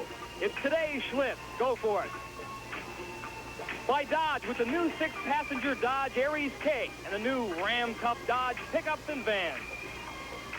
By the revolutionary new twin-action Norelco Rotatrack Razor. And by Mobil One, the oil that saves you gas, and more. compared to conventional 10W40 motor oil. It's halftime here in Green Bay. I'm Mike Adamle along with Michael Haffner. And Mike, in Madison Avenue in New York, they spell relief a certain way. We can't mention it, but here in Green Bay, they spell it how? It's very easy for Lynn Dickey. 14 of 17 for 157 yards and 2 touchdowns. That's confidence. Dickey. That's relief here in Green Bay. We'll be back with the second half kickoff. Again, the score, Green Bay 14, Cincinnati 6. We're just about ready for the second half kickoff. You look at Cincinnati coach Forrest Gregg. Upset. It'd be interesting to find out, if we ever do, to what he talked to his team about at halftime. His team trails the Packers 14-6. Dunker's kick is fielded by number 29, Mike McCoy. Finds running room. He's across the 30, out to the 40-yard line. So Green Bay gets good field position this time. And again, the special teams play of the Green Bay Packers has shown up, and they've given their offense great field position all afternoon. Dick Geron on the tackle for Cincinnati. 32-yard return for Mike McCoy. Offensively for Green Bay, the running backs, Gary Ellis and Eddie Lee Ivory. You know that Lynn Dickey has done an outstanding job at quarterback. Lofton Thompson, the wideouts. Paul Kaufman, the tight end. 1st and 10, ball on their own 40-yard line. Give is to Eddie Lee Ivory over the right side of that Packer line. Leotis Harris, Greg Cook, opening up holes. Ross Browner, number 79. Third-year man from Notre Dame, makes the stop. Dickey looking to the sidelines for the next play. John Thompson, number 83, now in the ballgame, along with Paul Kaufman, 2 tight ends. 2nd down, 7, ball on the 43.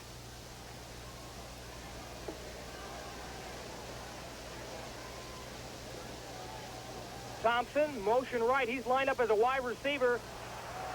Ellis following the block of Leotis Harris, almost gets first down, and finally knocked out of bounds by number 55, Jim LeClaire, the 9-year veteran out of North Dakota, also the team captain. Again, there's that Cincinnati defense. The 3-4, very difficult to run outside, but Gary Ellis that time dipped in, and he got a linebacker blocked, so he broke to the outside, and he's about a yard and a half short. Following the block of number 69, Leotis Harris. 3rd down situation for the Pack. They have been exceptional this afternoon. 6 for 7 in 3rd down efficiency. Thompson is tight to the left. Ellis, Ivory, give is to Ellis. He's got the first down inside Cincinnati territory down to the 40-yard line. Glenn Cameron and number 47, the safety, Greg Bright, on the tackle.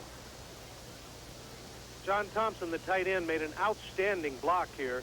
He comes down on the down block, and you see him take 55, Jim LeClaire, right out of it. And a good block by number 82, Paul Kaufman on Reggie Williams. You got to block the linebackers in the 3-4, and they did it perfectly and got the first down. 1st and 10, ball on the Cincinnati 45. Green Bay again on the move.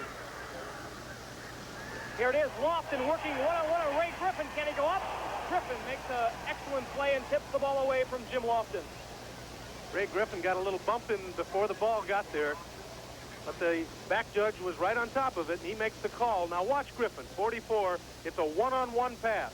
Dickey's only looking one place. Lofton again trying to put it over the defensive back. There's Ray Griffin, who just got a hand up and tipped it away. That was 6 if he doesn't make that play. The thing that makes Lofton so effective, he knows how to use his body. He bends into the defensive back, and at the last second, he pulls himself away. That's what resulted in that first touchdown pass from Dickey. I wonder if Barishnikov is the offensive receiver coach. I don't know. I think Barishnikov could play if he knew anything about American football. Got a 56-inch vertical leap. 2nd down, 10 for Green Bay. Ball on the 45. Little flip out to Gary Ellis. Across the 40. Down to the 40, inside the 40, on about the 38-yard line. See who made the stop. Bo Harris getting off the pile. Also 44, Ray Griffin there. 27, Ryan Hicks. He's just a rookie. Zeke Bratkowski must have listened to me. Throw to the backs. And they've been very successful setting up their wide receivers by throwing to the backs. That means the linebacker can't take the deep drop, Mike. And so he has to come up and protect against the pass, and that opens up the wide receivers, Lofton and Thompson. Number 64, Sid Kitson, a rookie out of Wake Forest, has replaced Leotis Harris as right guard. 3rd and 3 situation for the Packers. And Dickey goes back to pass again. He's got time, but he's in trouble. He gets it away. There's Lofton wide open. Dick Duran on the stop. And Lynn Dickey gets off the hook, and he's down on the field right now. Ross Browner really nailed him, and he's about to throw. He's up. He's all right. And look at Leotis Harris come in there to pat him on the back, or rather number 68, Greg Cook. That's how you get respect for your quarterback. I'll tell you, when you're having a great day like he's having, you don't get hurt. That little ding that you get all of a sudden goes away real quick. Cincinnati is really confused on defense at the moment. 22 yards in that pass reception. Lynn Dickey will not be denied. And I'll tell you, Lofton made a great catch. You got to keep your concentration, because I know he heard Duran's footsteps coming after him. Well, they've got a 1st and 10 on the Cincinnati 17. Kaufman motion left. Give us to Ellis. He's got one blocker in front of him. 57 go for it. Picks up about 4 yards.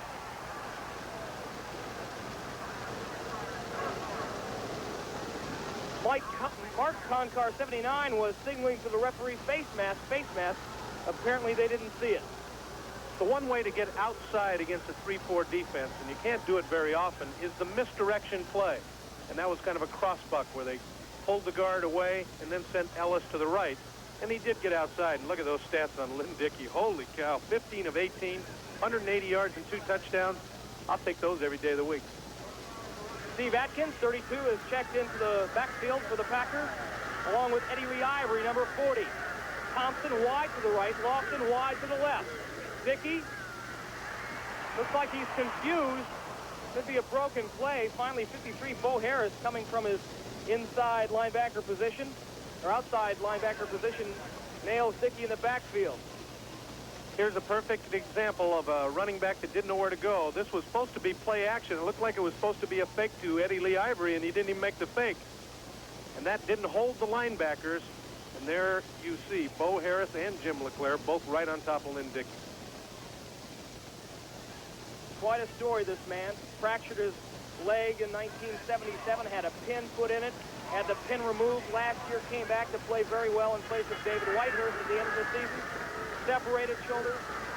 He deserves, if anybody deserves a better fate, it's Lynn Dickey. He fumbles the ball on that play, though, and apparently recovers his own fumble. And again, we'll point out that Larry McCarron, the center, has a broken finger on his right hand, and that's causing him problems with the snapback to Dickey. The second exchange mistake they have made this afternoon. Take a look real close, and you see that Dickey never got the ball. It looked like a snap that moved up his wrist instead of into his hand. So Chester Markle is on the field right now. He'll be attempting a 30-yard field goal, 40-yard field goal. David Beverly set to hold. And Beverly fumbles the snap and doesn't get it off. So a chance to go ahead. The Green Bay Packers could have gone on top 17-16. Instead, they settle for their 8-point lead. We'll be back with the Cincinnati Bengals putting it in play right after this. Mike Adamle and Mike Haffner back here in Green Bay, Wisconsin, Lambeau Field. We have been blessed with a marvelous football afternoon. Bright and sunny, temperature 50 degrees. If you just joined us, Bengals trailing the Packers surprisingly 14-6. Cincinnati's ball, 1st and 10. Give us to Charles Alexander up the middle for 4 or 5 yards. Recapping the scoring, the Packers trailed early 6-0 after 2 field goals by Ian Hunter, one of 20 yards, another of 34 yards after a Packer fumble. But then it was all Green Bay. Lynn Dickey has had himself an outstanding afternoon. A 15-yard touchdown pass to James Lofton and an 8-yard touchdown pass to Steve Atkins, the running back from Maryland. That after a 92-yard drive, Mike. 2nd down and 5. Give us to Pete Johnson. He's got the 1st down. Rumbles out past the 40, almost to the 45-yard line. 2 good calls by Kenny Anderson, the quarterback for Cincinnati. He hasn't panicked. He's down by 8, but he's still setting up the running game. And he's a veteran quarterback and knows not to get scared because he's down by 8. That critical fumble on on the snap by David Beverly may come back to haunt Green Bay. They could have been up by 11, 17-6. Instead, they're hanging on to a point lead. Cincinnati 1st and 10, ball on their own 45-yard line. Single setback is Charles Alexander. He gets the call and fumbles the ball. Momentarily grabs it, and he's stacked up in the middle by Charles Johnson and Ezra Johnson. Again, that nose tackle is very important because he leads the runner to the two inside linebackers, and in this case, both of Green Bay's inside linebackers, Ed O'Neill and Kurt Allerman, were right there to stop Charles Alexander the Great. Boy, he had a great career at LSU. Two-time All-American there. Having trouble getting his good start here in Cincinnati. Pete Johnson back into the ballgame, along with Archie Griffin, number 45. 2nd and 10. Anderson back to pass. There's M.L. Harris, 83, in and out of his hands.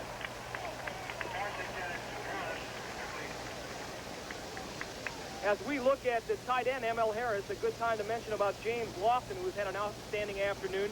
He has not had a game over 100 yards since December 9th of last year. Today he has 101 right now. This is only in the 3rd quarter. And his first touchdown reception of the year, too. And a great receiver like that, it's tough to hold him back, and today's his day.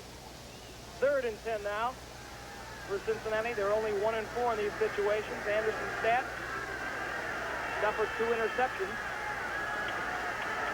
Archie Griffin is the wingback. Anderson stumbles and falls down. And there's that knee maybe we were talking about. That left knee collapsed, Mike, when he was going back. And we'll see if he's hurt. Now he's walking off all right. That brace held up.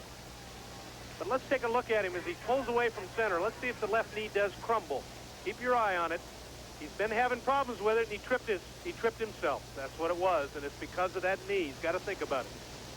So Pat McAnally, number 87, punting for Cincinnati, back deep. Ron Cassidy, number 88. Cassidy is 2nd-year man out of Utah State. Here's McAnally's kick. He missed it. End over end, fielded by number 22, Mark Lee. On the 14-yard line, that's where the Green Bay Packers will put the ball in play. They lead the Bengals 14-6 in the 3rd. Next week on NBC Sports, exciting NFL action continues with a doubleheader. First join Brian Gumbel in NFL 80 for an up-to-the-minute look at news, scores, and highlights, plus a special feature on violence in sports. Then most of you will see the Pittsburgh Steelers take on the Cincinnati Bengals, and then the Oakland Raiders battle the San Diego Chargers. Plus those other regional games, check your listings for the game and time in your area. 3rd quarter action here. Packers ball at their own 16, 1st and 10. 6:55 remaining in the 3rd quarter. Pitch right side, Atkins gains 2 or 3. Stopped by number 57, or number 67, Gary Burley, who's just come into the game. Burley, the 5th-year man out of Pittsburgh. You right to call a couple years back. He was the man who broke Fran Tarkington's leg, unintentionally, of course. And, of course, when he was in there with the other front three, it was the web. Right. Whitley, Edwards, and then Burley and Browner. 2nd and 7. Dickey gives to Eddie Lee Ivory. Doesn't get too much running room across the 21-yard line. 3rd down and 3.5. The idea is to run inside against the 3-4. Here's Wilson Whitley, and he's supposed to stand up that center and then force them towards the linebackers. And you see both Glenn Cameron and Jim LeClaire in on the tackle after Whitley stood the center up and jammed up the situation so that they can make the linebackers make the tackle. Officials have spotted the ball just inside the 21-yard line. 3rd and 5 situation. 5:40 to go here in the 3rd quarter. Packers lead by 8, 14-6. Dickey back to pass. Ivory trips and stumbles. He was open for a moment. Bo Harris on the cover. Good example of that one bump inside of 5 yards. And Harris bumped into Eddie Lee Ivory and threw him off balance, and they couldn't complete the pass. So for only the 2nd time this afternoon, the Green Bay Packers will have to punt. Lynn Dickey leaving the field. In his stead comes number 11, David Beverly. Back deep for Cincinnati, Cleosa Montgomery, number 28. Little rookie out of Abilene Christian. And he runs like his brother, Mike. He's awful small, though. Oh, Beverly hits a nice high spiral, sends Montgomery back to his 34-yard line, cuts up the middle across the 40, out to the 45-yard line, knocked down by number 84, Fred Nixon. Packers lead 14-6 with 5:20 remaining here in the third quarter. We talked before the game that the Packer Executive Committee gave Bart Starr a vote of confidence. They would not review the situation until after the season. An interesting poll was conducted by the Wisconsin Research Team. They're a political group that conducts those kind of polls. We have some interesting statistics. We'll tell you about them after this play. Anderson flips out to Charles Alexander. Woo! Everybody was there. Number 59, John Anderson, led the charge. Don't run outside against the 3-4. We've been telling them all day. Here are the questions that were asked by the research company. Should they fire Starr? The fans said 58% no, 37% yes. Should Starr resign? 49% no, 47 yes.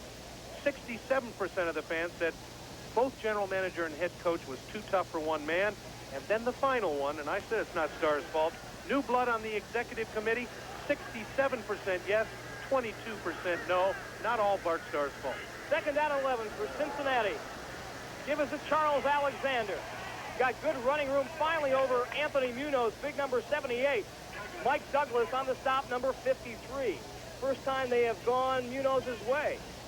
And I'll tell you, with a guy that big, I'd run over him every time. Plus, he's been protecting well today, although Ezra Johnson has snuck in a couple of times. We'll watch close to see if Montoya's a factor. Munoz is a factor. He reminds a lot of professional scouts of the great Colts tackle, Jim Parker. He's that size, and he really can annihilate people. Leroy Selman said that he is the best rookie he's ever faced. Cincinnati, 3rd and 6 on their own 48. Johnson, the single setback. Anderson looking to throw. Kreider, number 86, breaks the pattern. Oh, that receiver will get a word from his receiver coach. He was supposed to go deep. He broke the pattern to the end. Kenny Anderson didn't know it, and he makes the quarterback look bad, and you get in trouble for that.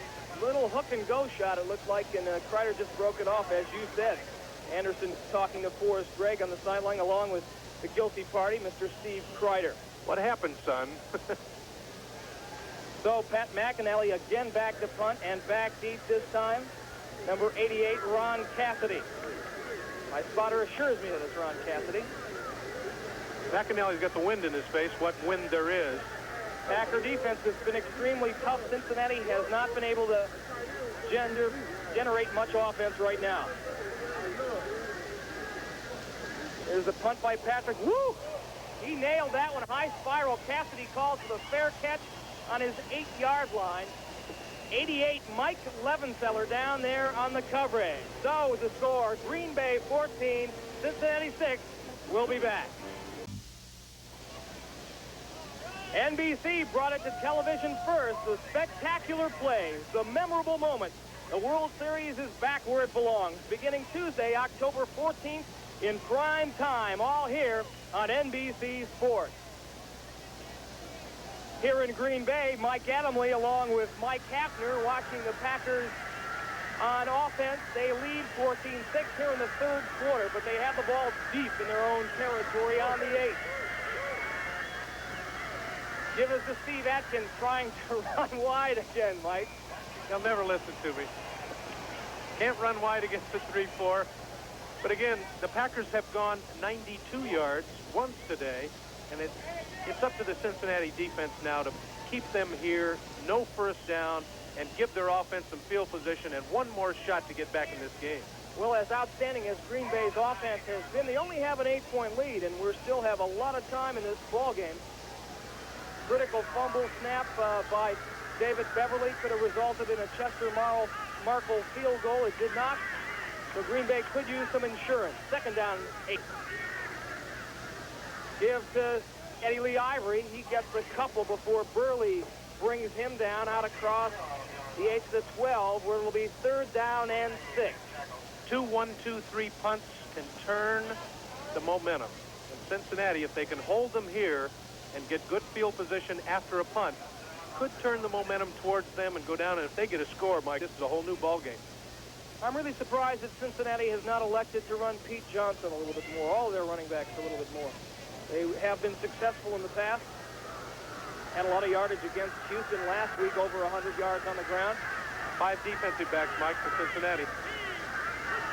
Lewis Frieden, the nickel man, number 34, give us to Eddie Lee Ivory.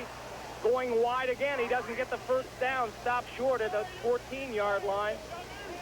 79, Ross Browner was there. So was Gary Burley again. The fans are getting restless. They must be listening to us. You can't run outside. You saw the great pursuit. Ivory, even though with his great moves, couldn't make any yardage. And now Cincinnati's got a chance to turn this game around right here. Well, Beverly is standing about a foot in his own end zone. Set to punt, third time he's had to do so today. And back deep at his own 46-yard line is number 28, Cleotha Montgomery. 10 men for Cincinnati rushing the punt. McAnally or Beverly gets it off. A short kick, a very short kick. Only crosses the Green Bay 40, rolls across the 45, and it's going to be down there. So Cincinnati will again get some great field position. They are going to need it. They trail by 8, 14-6. Crowd of 55,000 plus on hand here at Lambeau Field, enjoying this 14-6 Packer lead right now here with 1:36 to go in the third quarter. But Cincinnati has got great field position on their own 46-yard line. No play action pass, Kenny. Not play action, but a pass out to Archie Griffin to the 40-yard line where number 53, Mike Douglas, was there. Also Kurt Ollerman, the inside left-right linebacker. At least he threw the ball, and when you get a good turnover advantage with that short punt that time, you've got to go right after the defense, and he did with the pass play. Second down, 5. Ball on the 40-yard line. Archie Griffin drops back to the I formation. Anderson gives to Griffin. He goes nowhere. What a play by Ezra Johnson. Number 90, 6'4", 240 pounds, out of Morris Brown. A first-round draft choice in 77. He's a load when he wants to play. He diagnosed that play perfectly. Elsewhere around the league, Detroit making a comeback of sorts. They still trail by quite a bit, 43-28 in the fourth quarter.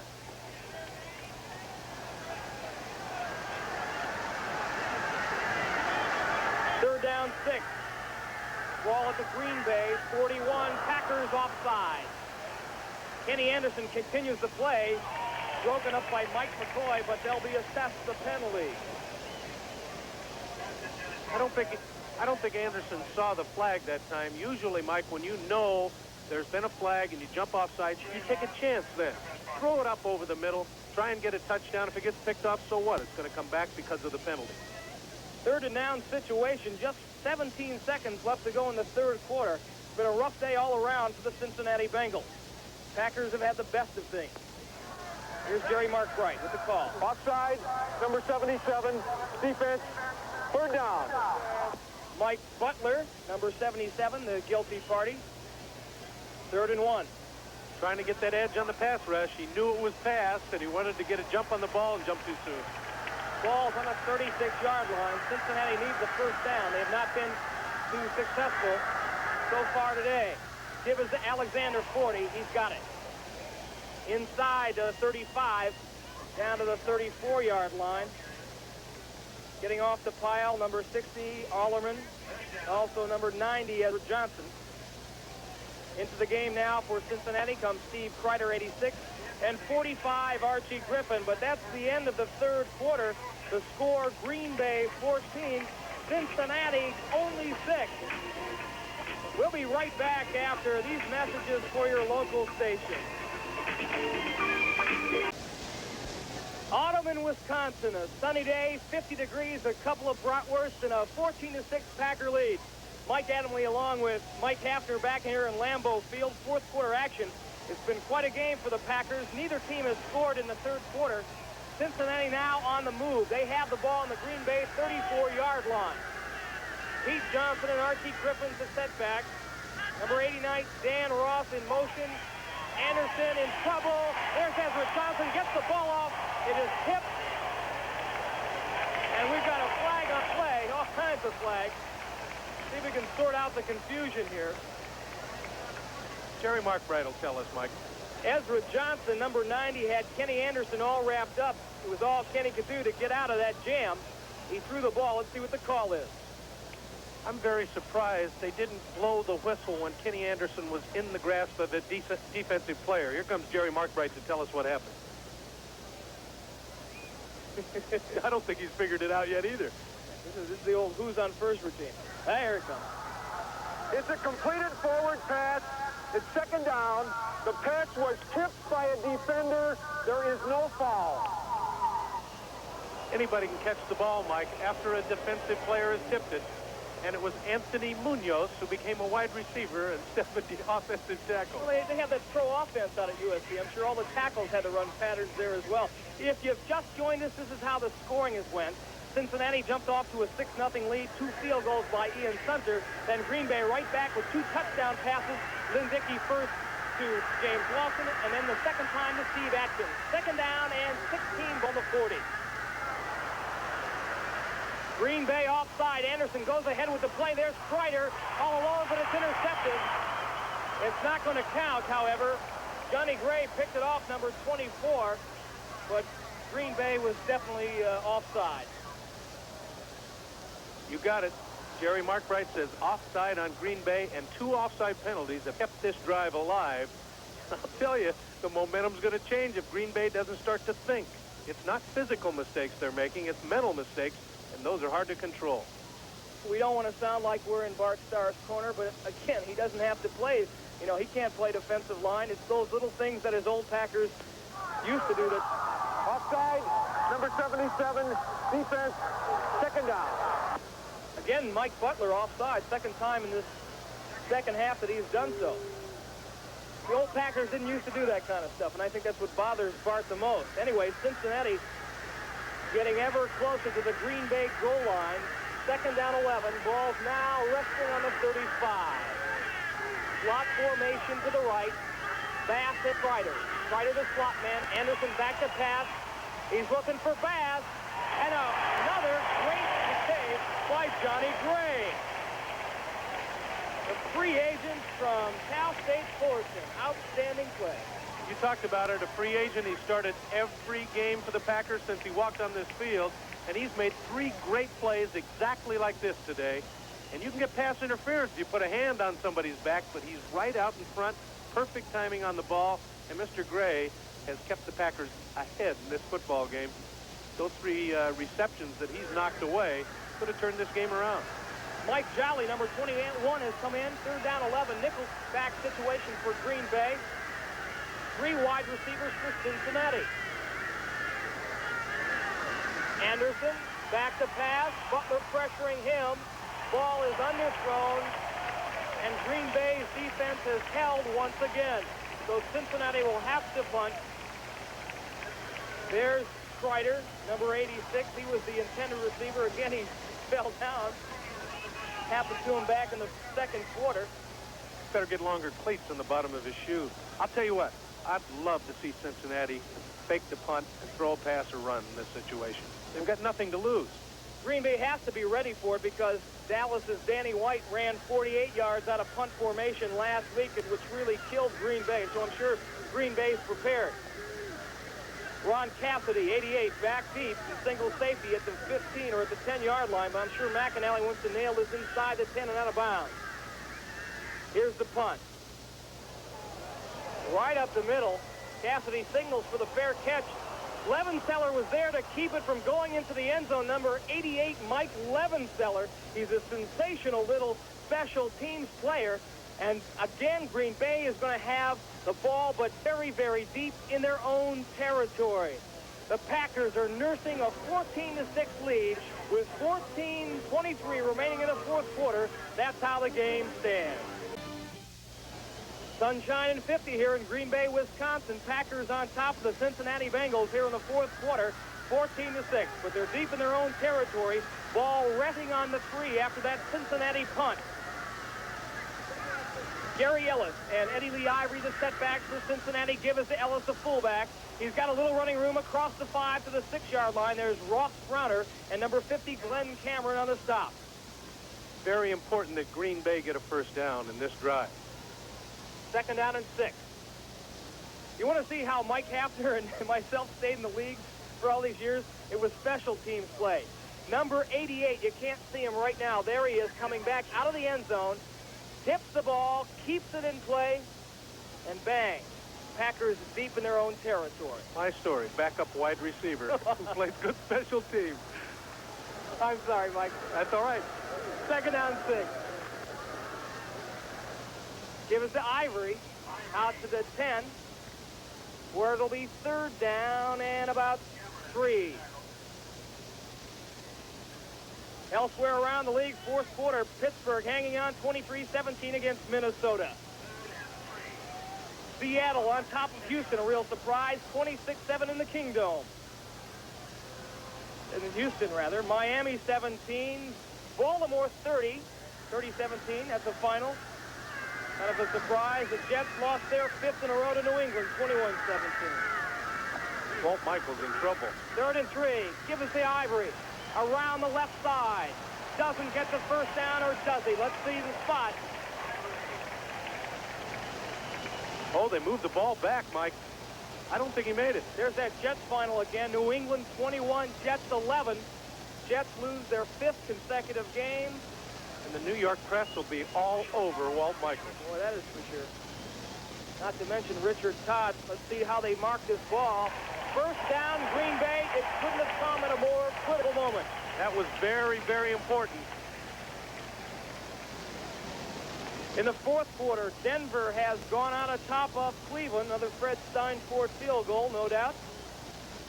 They need that win big. Atlanta on top of the Detroit Lions, a real surprise, 43-28 in the 4th. Lynn Dickey had himself quite an afternoon, calling the signal. Give us to Ellis. Leonis Harris, 69 out in front of him, runs over Ray Griffin. He dropped that football, Mike, but I think he got it back.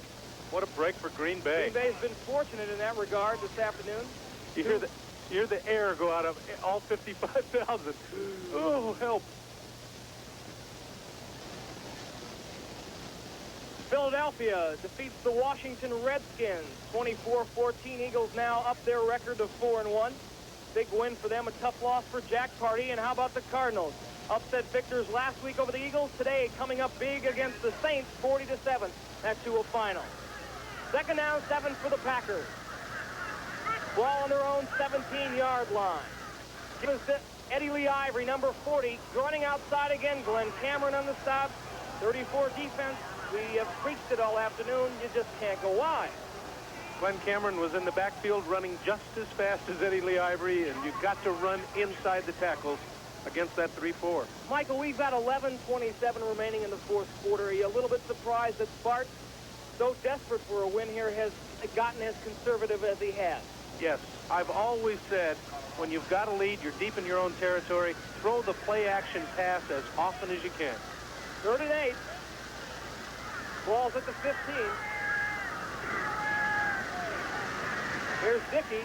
He's got Ellis, the fullback, but not enough for the first down out to the 20-yard line. Bo Harris is there, so Reggie Williams, but they're going to have to punt again. Too late to throw to the backs on 3rd and long. You should throw it on 2nd and long. And here's a look at Kaufman, the tight end. He's trying to get the crossing pattern, and see the linebackers do the bump on him. They only get one inside, and he had to go to the back, and he didn't get enough yardage for the first down. So Cleosa Montgomery finds himself in another familiar situation, at least in the second half. He's back in single safety at his own 40-yard line, 39-yard line, waiting for David Beverly's punt, his 4th of the game. Low snap, he picks it up. End over end, fair catch signaled by Montgomery. He fumbles the ball. It looks like number 84 is on top of it. Freddie Nixon was the first man down on the coverage. I think it bounced back to Montgomery, Mike. He got lucky. I guess. Rio Montgomery, lucky man on that play. Fumbled the fair catch signal. Freddie Nixon was there. Packers are holding on to a 14-6 lead. We have 10-10 to go here in the fourth quarter. We're here in Green Bay, Wisconsin, where the score is 14-6 in favor of the Packers. 10-10 left to go here in the fourth quarter. It's been all Green Bay. Nothing much has been happening here in the third quarter. Look at Kenny Anderson. Mike Adamle and Mike Haffner back in Green Bay, Wisconsin. If you've just joined us, the score is Green Bay 14, Cincinnati 6. Somewhat of a surprise. Lynn, Dickey, the quarterback for the Packers, has had himself an outstanding afternoon. 18 completions in 23 attempts, 193 yards. Michael? 2 touchdowns, one to James Lofton, the great receiver who caught his first of the year. He also has started to throw to his backs. He hit Steve Atkins for a touchdown, his fullback, and the Packers have played very well under a very confident quarterback this afternoon. Look at Anderson over his center. Blair Bush calling the shots. Needs to get his team on the board. Strider in motion. Right side, he's cutting across the middle. There's Griffin out in the right flat. Makes the reception good for about 8 yards. Knocked out of bounds by number 60, Kurt Allerman. Steve Strider was wide over the middle. Anderson with that bad left knee, and it's only bothered him once today, Mike. He tripped and fell when the knee gave a bit on him. In that situation, here's Kenny Anderson, the veteran quarterback, throwing to his back. The NFL has legislated for the pass. The defense is in trouble, and Anderson is the best at it, but hasn't been able to utilize it. Number 83, reserve tight end M.L. Harris is checked into the game. 2 wide receivers left in the slot formation. The give is to Pete Johnson up the middle, down to the 40-yard line. First down. Mike Douglas on the stop.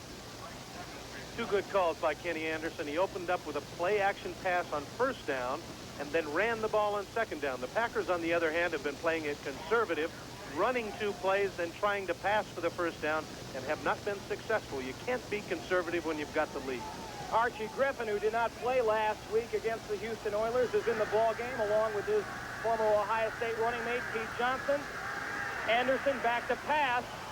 He's looking for Kreider again. Overthrown, almost picked off by Estes Hood, number 38. Good coverage there. Great coverage, as a matter of fact. 14-6 here in the fourth quarter. Packers lead. Mike Adamle and Mike Haffner here in Green Bay, Wisconsin. It's been a beautiful sunny afternoon. Perfect day for football and a perfect day for Green Bay fans. They have enjoyed themselves thoroughly, I'm sure, but they would love to see another Packer score, and hopefully the Packer defense hang tough again. And Cincinnati has missed Isaac Curtis for about 2 quarters. He had a bad back last week, and we haven't seen him for at least a quarter and a half, Mike. Strider, number 86, is the receiver who replaced him. Anderson back to pass, hits Donnie Bass, number 84, across the middle, and good for the first down. Mike McCoy on the stop. He had single coverage on McCoy, but we have a flag on the play. When Isaac Curtis is out, Don Bass is the main man, and that's the guy Kenny Anderson is going to look for. He knows Green Bay's playing zone, so he runs the crossing pattern, and all he has to do is beat the linebackers, not the defensive backs. Drop it in that slot between the dropping linebackers and the number 90 defense declined. First down. Ezra Johnson submitted the offside infraction, but a first down for Cincinnati. They declined the penalty. First and 10, ball on the 27. Third time today for Ezra Johnson jumping off sides and helping Cincinnati. Strider split wide to the right. Don Bass wide to the left. Anderson back to pass on first and 10. There's Bass at the 10, complete.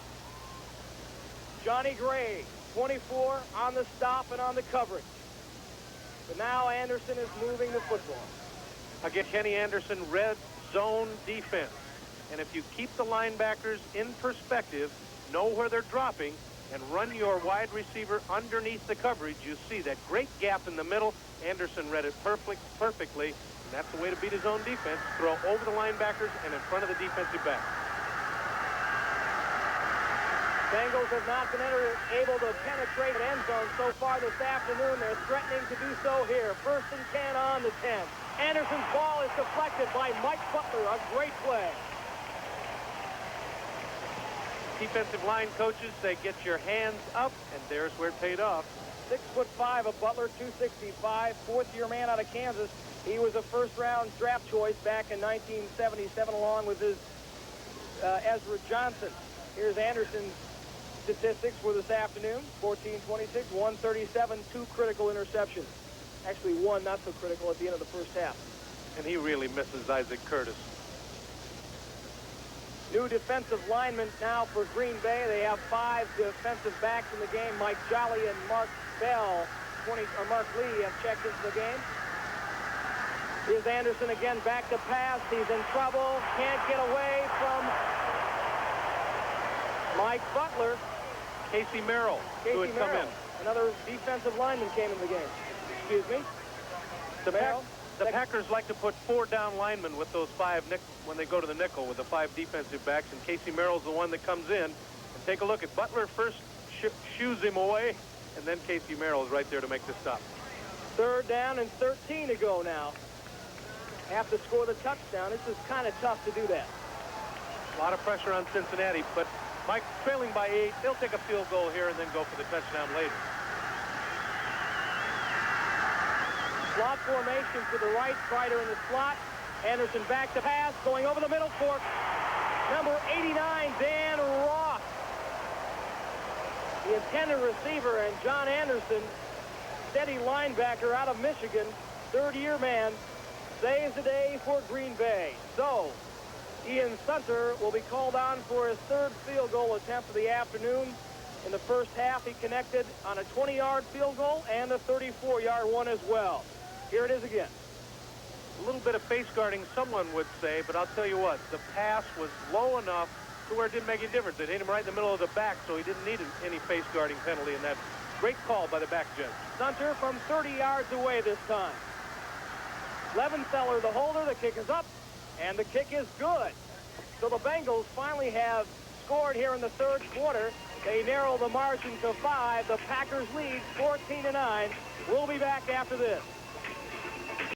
Thursday night, October 16th at 8 p.m. Eastern Time. It's Games People Play. Now, you'll see various shapes and sizes hit the drink in the World Cannonball Championship. And then Soupy Sales has been resurrected. He's going to take a look at custard pie throwing, something that he's no stranger to. And then a special look at the hottest thing on wheels, skateboard fever strikes, plus the BMX bicycle jump, where 18-year-old Jimmy Pratt attempts to jump a bicycle over 5 trucks. Here's Sunter's kick. High, very high. Fielded on the 30-yard line by Johnny Gray, 24. Dick Jerome, number 30, wraps him up at the 35, 37-yard line. So Green Bay is going to get some good field position for a change. Final score, the Atlanta Falcons have now knocked the Detroit Lions from the ranks of the unbeaten. Final 43-28. 2 fumble recoveries for touchdowns. 1 block punt for a touchdown. Bad day for Monty Clark's special teams. And also, I see nowhere in the statistics Mr. Billy Sims. Had to have a bad day. You know, what the heck, after 4 great ones. Green Bay's ball on their own 35-yard line. Dickey play action pass. And this time Ross Browner's up in his face and bats it down. I like it, though. Play action pass on 1st down. He's not going conservative. Of course, he's got good field position here. But the Packers need to show Cincinnati that they've still got some offense left in them, or Cincinnati will keep the momentum on their side. All they need is a touchdown to get back in the game. And there's a great play by Ross Browner to knock the ball away. When I played with the Bears, Jack Pardee had a tendency to do that as well, maybe because of our personnel, but run Peyton once we got a lead and run them all day, and it can come back to haunt you. Green Bay may be doing the same thing here. 2nd down and 10, balls on their own 35-yard line. Flags all over the play. I think Cincinnati was offside. Somebody jumped, Mike. They may not have made the 30-second clock, though. I was watching it close, and it was close. Jerry will tell us. Offense. Thank you, Jerry. Legal procedure against Green Bay. So now it's 2nd and 15. And the ball will be placed back on the 30-yard line. 2nd down and 15. Perfect. 57. Offense. 2nd down. I think Darryl Goforth went forth too much and too quickly. Learn the snap count, youngster. There's Lynn Dickey's day, 17 of 23 for 190. He'll smile all night if they win. Most of it happened in the first half. He has not done much the second half. Packers have become conservative, but Dickey's back to throw this time. He was going for Lofton. Good coverage by number 34, Louis Breeden. James a little frustrated by Breeden's play and gives him a little gingerly shove out of bounds. Lynn Dickey's only got 33 yards passing in the second half. He had 157 in the first half. So you're right. He slowed down a bit, but again, because of the star conservatism with that 8-point lead, which is now down to 5. 82, Paul Kaufman has left the ball game. 32, Steve Atkins has come in. Cassidy, number 88, is the third wide receiver.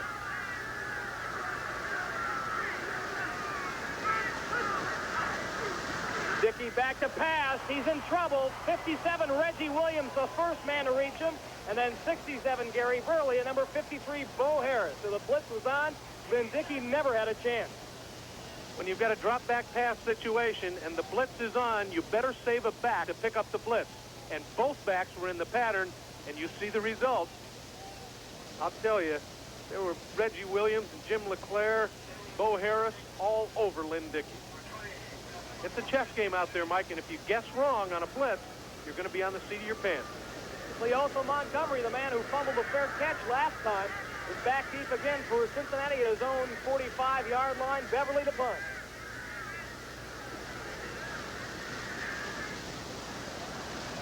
Beverly's kick, high, fielded by Montgomery at his 46, across the midfield stripe into Green Bay territory. Green Bay is hanging on. They lead by 5, 14-9. Next week on NBC Sports, exciting NFL action continues with a doubleheader. First join Brian Gumbel and NFL 80 for an up-to-the-minute look at news, scores, and highlights, plus a special feature on violence in sports. Then most of you will see the Pittsburgh Steelers take on the Cincinnati Bengals, and then the Oakland Raiders will battle the hot San Diego Chargers, plus other regional games. Check your listings for the game and time in your area. Cincinnati can take control of the game on this drive, Mike. If they march down and score, that'll bury Green Bay, and that conservatism will have hurt them. 6:43 to go here in the fourth quarter. Bengals trail by 5. Anderson to the airwaves. Pass intended for 86 Kreider was underthrown. The absence of Isaac Curtis is hurting Kenny Anderson. San Francisco trailing Los Angeles. Van big in the first quarter, 17-0. Jim Youngblood, the linebacker, an intercepted pass return, 33 yards for a score. Vince Ferragamo, a touchdown pass of 19 yards to Cullen Bryant. San Francisco bubble is bursting after a 3-0 start. We'll have to wait for the results of the Buffalo-San Diego game to see about our other unbeaten team. Somebody's going to be still undefeated. 2nd and 10. Anderson, play action. Boom. Blindsided by number 90, Ezra Johnson. He's lucky if he can get up from that hit. Tremendous shot. Anthony Munoz, who is supposed to protect that side and is one-on-one with Ezra Johnson, and the rookie just got taught what an outside pass rush is, because Anderson doesn't even look to that side. Munoz is one-on-one with Ezra Johnson, and Munoz, somebody's going to have to talk to him, because that could have cost Cincinnati a quarterback. Loss of 10 yards on that play. It'll be 3rd down and 20 now for Cincinnati. They have been knocked back into their own territory. 3 wide receivers. Dan Ross, 89, is split right. Kreider in the slot left, along with Don Bass. Anderson going for it all. It's Mike Levenseller. Not Kreider. Makes the grab. A great catch. He beats Mark Lee, the rookie from Washington, Mike Levenseller. Oh, the old special teams guy got his chance, and watch this. It's, again, the exact same pass that Dickey threw to Lofton. You want to get the defensive back with his back to the quarterback and just lob it over the top. And Levenseller, who gets his chance, the special teamer, makes a great catch. He's a valuable young man. put Cincinnati or Green Bay deep in their own territory by downing that punt, number 3, and makes a great catch for the first down there. So Cincinnati back in business. Ball to 35. Give us to Charles Alexander for 4. Gain of 6 on the play. 4 on the play. 2nd down and 4. Terry Jones now, number 63, has replaced Mike Butler.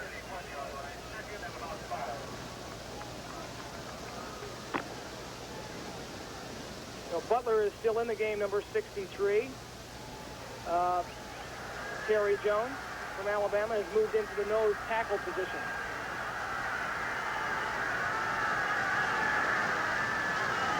Give this to Johnson. Johnson goes up the middle, going right at Terry Jones, the new man into the ball game, who replaced Charles Johnson. That brings up 3rd down and over 4 yards, Mike, and a very, very important play right here. Cincinnati must keep this drive alive with less than 5 minutes to go. They've got to have a touchdown to win, and they've got to keep the drive going. That's all there is to it. You don't want to wait until the very last minute. Haven't been too successful in 3rd down situations. 3rd and 4, Anderson back to pass. Heath Johnson's open the flat. We've got a flag in the play. Pass intended for Alexander. I think we have a holding call in Cincinnati. Not I think. I know we got a holding call in Cincinnati.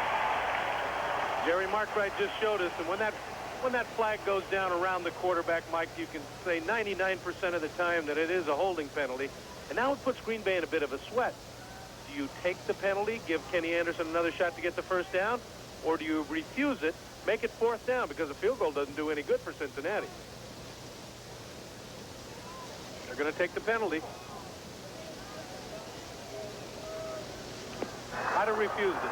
Holding, number 77, offense, 3rd down. I'm not so sure, though, had they refused it, that McAnally might have punted and tried to nail him down in there again. So who knows? Kenny Anderson also might have gone for it on 4th down and 4. So he gets another chance, and ifs are really big, even though it's only a 2-letter word. Levenseller is in the slot left, along with Don Bass. Steve Strider is wide to the right. Johnson, the single setback. 3rd down and 14 to go. Anderson with time, but is blocked by Mike Butler, 77. Oh, what a big play. Whoa, Mike Butler, and he gets a pat on the back from Ezra Johnson. Kenny Anderson's not very happy. Where's Isaac Curtis when I need him? Well, I'll tell you, Strider has had trouble getting free today. They've gone to him several times. No doubt that has hurt Cincinnati's pass offense. Archie Griffin, too, who's probably their best receiver out of the backfield, he's nursing a sore ankle. Did not play last week against Houston, and that has hurt them as well. So Cincinnati has to punt. They trail by 5 with 4:24 to go here in the 4th quarter. Now's no time for a fake. Now's the time you want to nail him again, and maybe Levenseller can down it at the 1. Cassidy, 88, is back deep for the pack. Packers with a 10-man rush.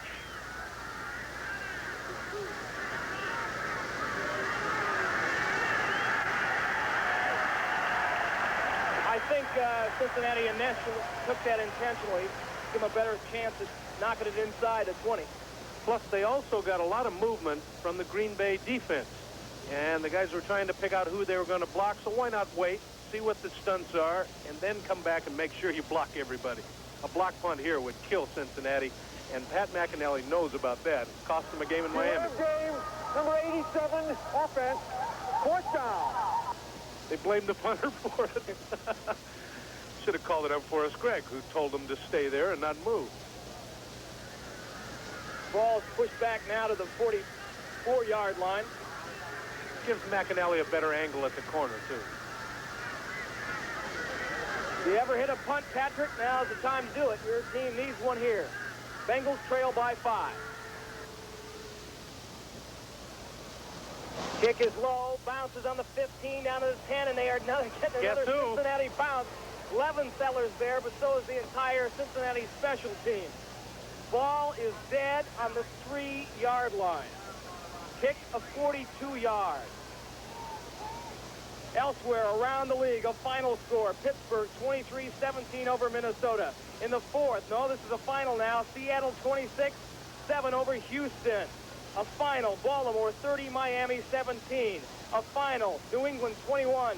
Jets lose their 5th in a row. They got 11. Another final, Denver 19, Cleveland 16. Another final, Detroit loses their first 43-26 to Atlanta. Another final, Washington 24, or Philadelphia 24, Washington 14. Green Bay putting the ball in play on their own 3. 4:14 to go here in the fourth quarter. Dickey, getting a little gambly there. That's I like what you it. ought to do. Play action pass. Eddie Lee Ivory couldn't hang on. Another final, St. Louis 40, New Orleans 7. Halftime, or in the first quarter rather, our battle of our unbeaten teams, San Diego 7, Buffalo 3. 4-yard pass out to Kellen Winslow. First quarter, Kansas City 14-0 over Oakland. 2-yard run by Ted McKnight. LA on top of San Francisco 17-zip. Give us to Atkins, across the 5, across the 10, out to the 15-yard line. A big play by Steve Atkins, just when they needed it most. They finally listened to us, Mike. Run inside against the 3-4 and watch Steve Atkins. This is all individual effort. There were a couple of Cincinnati Bengals that had a good shot at him. Hesitates for a second, watches his blocks very carefully. Good block there. 83, Thompson smart not to push somebody in the back to negate the gain. So the Packers have a first down. The ball's on their 17-yard line. They've got the clock on their side now. It's ticking with 3:29 to go here in the game. They lead by 5. I formation. Give us to Eddie Lee Ivory out just short of the 20-yard line, where it'll be 2nd down and 8. What a day in the National Football League. All those upsets and some real surprises. And we'll have all the scores and highlights after our game. In the second quarter, Dallas surprisingly not ahead of the New York Giants as much as they thought they'd be. They only lead 3-0 on a 38-yard field goal by Rafael Septian. And I wish I could pick games. I wouldn't have to work here then. That makes 2 of us. Thompson split wide to the left, Lofton wide to the right. 2nd down and 7. Ball at the 19. Kaufman motion left, give us to the fullback. Steve Atkins cuts back against the grain, but squirms his way for 3 or 4 yards. Ross Browner on the stop. Time slipping away, Mike. Cincinnati's had their chance. They've just called a timeout. 2:36 left to go here in the fourth and final quarter. To recap the scoring, if you've just joined us, Lynn Dickey, look at those statistics. He's had an outstanding day. His 190 yards and his 2 touchdowns. Most of those, at least the yards anyway, were accounted for in the first half. He hit Lofton for a 15-yard pass, and then he hit his running back, Steve Atkins, on an 8-yard scoring pass for Cincinnati. All they have been able to do is rely on the foot of Ian Sunter. 3 field goals, 20, 34, and 31 yards. Kenny Anderson dropping back, and you pointed it out. First of all, Archie Griffin has got a bad ankle. He is their best receiver out of the backfield. Isaac Curtis, who's had a bad back and missed most of last week's game, came back today, played the first 2 quarters, and we have seen nothing of him. And when Kenny Anderson drops back to 7 and looks around, he wants to find an Isaac Curtis and an Archie Griffin, and they aren't there, and we've seen what it's done. The Packers have held on to their lead. We mentioned that before the game that Bart Starr got a vote of confidence from the executive committee. I wonder if the players caught wind of that, because if they did, perhaps that's been responsible for their fine performance this afternoon. I think they genuinely like Bart Starr, and they know he's a good coach, and they know there are other problems besides just the head coaching position. 3rd and 4 for Green Bay. Ball's on the 23-yard line. 2:36 to go here in the last and final quarter here. Complete to James Lofton. Big completion. Lofton working on Ray Griffin, number 44. First down, Green Bay. Bart Starr hurt us, Mike. He stopped being conservative. Watch the move by the tight end. He can do that if he goes backwards because he was in the backfield. So don't wonder why there's not a flag on that play. And there's the great throw to the ex-Stanford wide receiver. And Lynn Dickey got excited. Let's see if I was right. Tell us, Jerry, that the guy in the backfield, he doesn't even have to. A guy who's lined up in the backfield can have motion backwards. Look at Bo Harris. He is beside himself there. He thinks there was a legal procedure. Perhaps he ought to check his rule book. Yes, Jerry Markwright called it perfectly.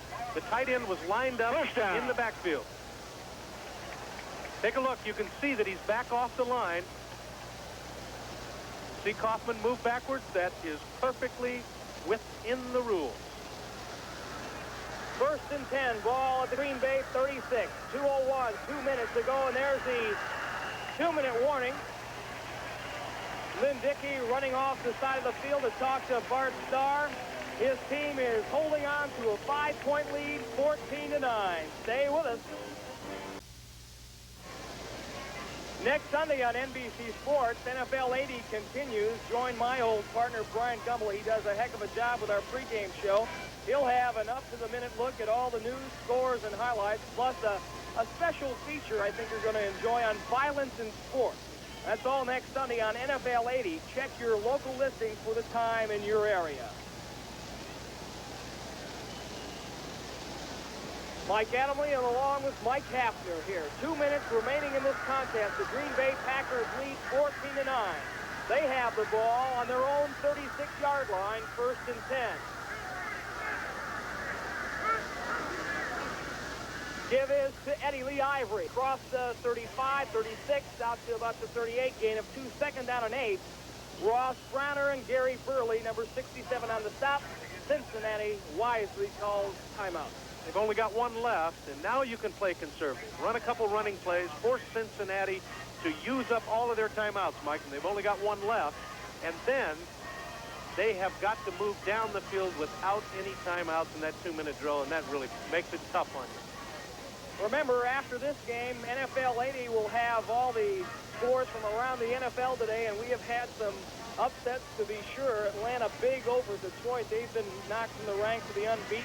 There's a first quarter score. San Diego now on top of Buffalo, 14-3. How about Seattle over the Houston Oilers? That was a big surprise. Well, you remember when Ken Stabler played for the Raiders, they lost twice to Seattle. Never could do much with that team. Apparently, Jack Patera knows how to defend the Snakes. They lost today again. That was in Houston, I believe. Oh, Brian Gumbel will tell the fans how all the upsets happened today. He's got a great job. I remember last year we'd sit there all day long. We had 10 monitors, and we watched every game in the league. It was wonderful. A fan's dream. Every game right at your fingertips. Here in Green Bay, 2nd and 8 for the Pack. They're hanging on, 14-9. Dickey calling the signal. Give us to Alexander. LeClaire almost had a hand on him. Excuse me. Eddie Lee Ivory, the ball carrier. Timeout again, Cincinnati. That's all for Cincinnati. No more timeouts. And it's only 3rd down if Lynn Dickey. Brian Gumbel is standing by in New York. He's got another NFL update. Let's go to him now.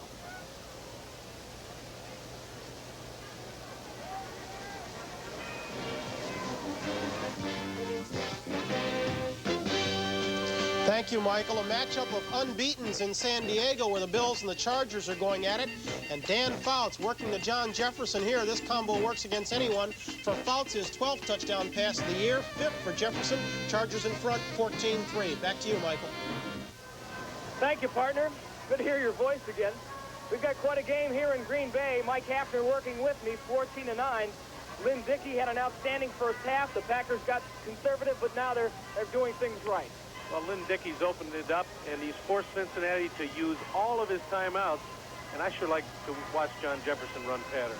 Oh, my goodness. If I was a quarterback, I'd throw to him every down. We're having a chance to see another one of the NFL's premier wide receivers, James Lofton, on the afternoon. 8 receptions, 114 yards. First time this season he's gone over the century mark. 1:46 to go here in Green Bay. They have the ball 3rd and 8 now on the 38-yard line. Dickey, quick little draw to Steve Atkins. Close to the first down. Very close. 57, Reggie Williams pulled him down from behind. I thought his forward momentum might carry him for the first down. They're short. Fans, they want him to go for it, but you got to punt here. You've got to punt. No question about it. Last week against Dallas, Green Bay had a 14-point turnaround. They were trailing 14-7, had the ball in the Dallas 10. 4th and 1, gave it to Ellis. He got stopped cold. Dallas went the whole 90 yards and went ahead 21-7. So that turned the whole game around. But in this situation, you don't want to give Cincinnati the ball if you don't make it inside your own territory.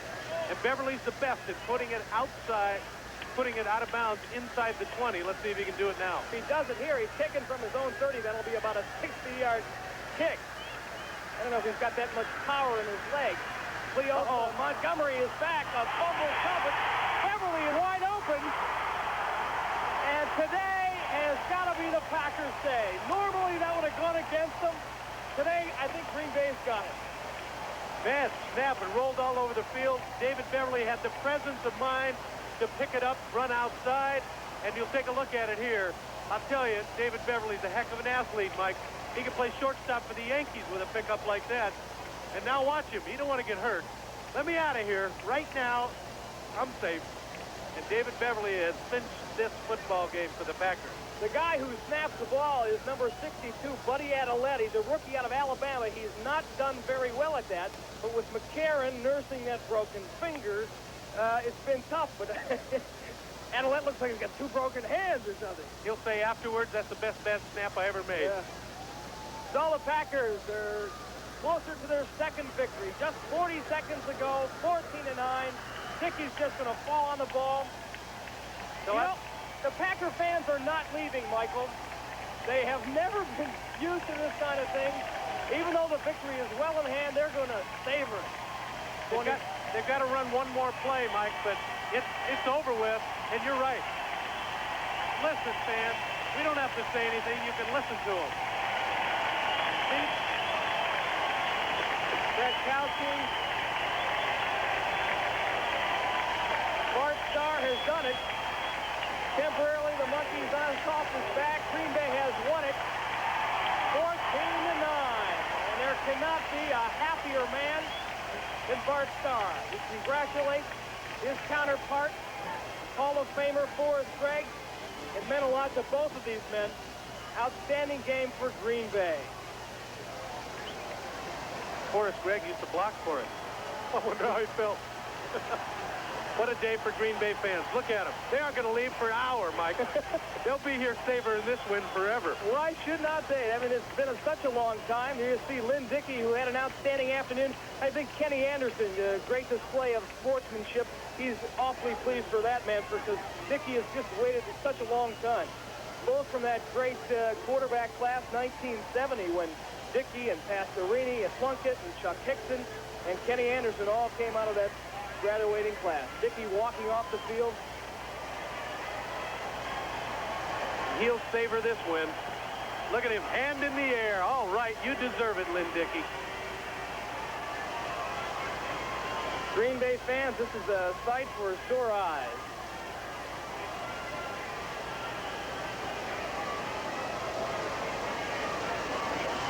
Once again, the final score here in Green Bay, 14-9, the Packers. The executive producer of NBC Sports is Don Ohlmeyer. Coordinating producer of NBC's NFL football is Ted Nathanson. Today's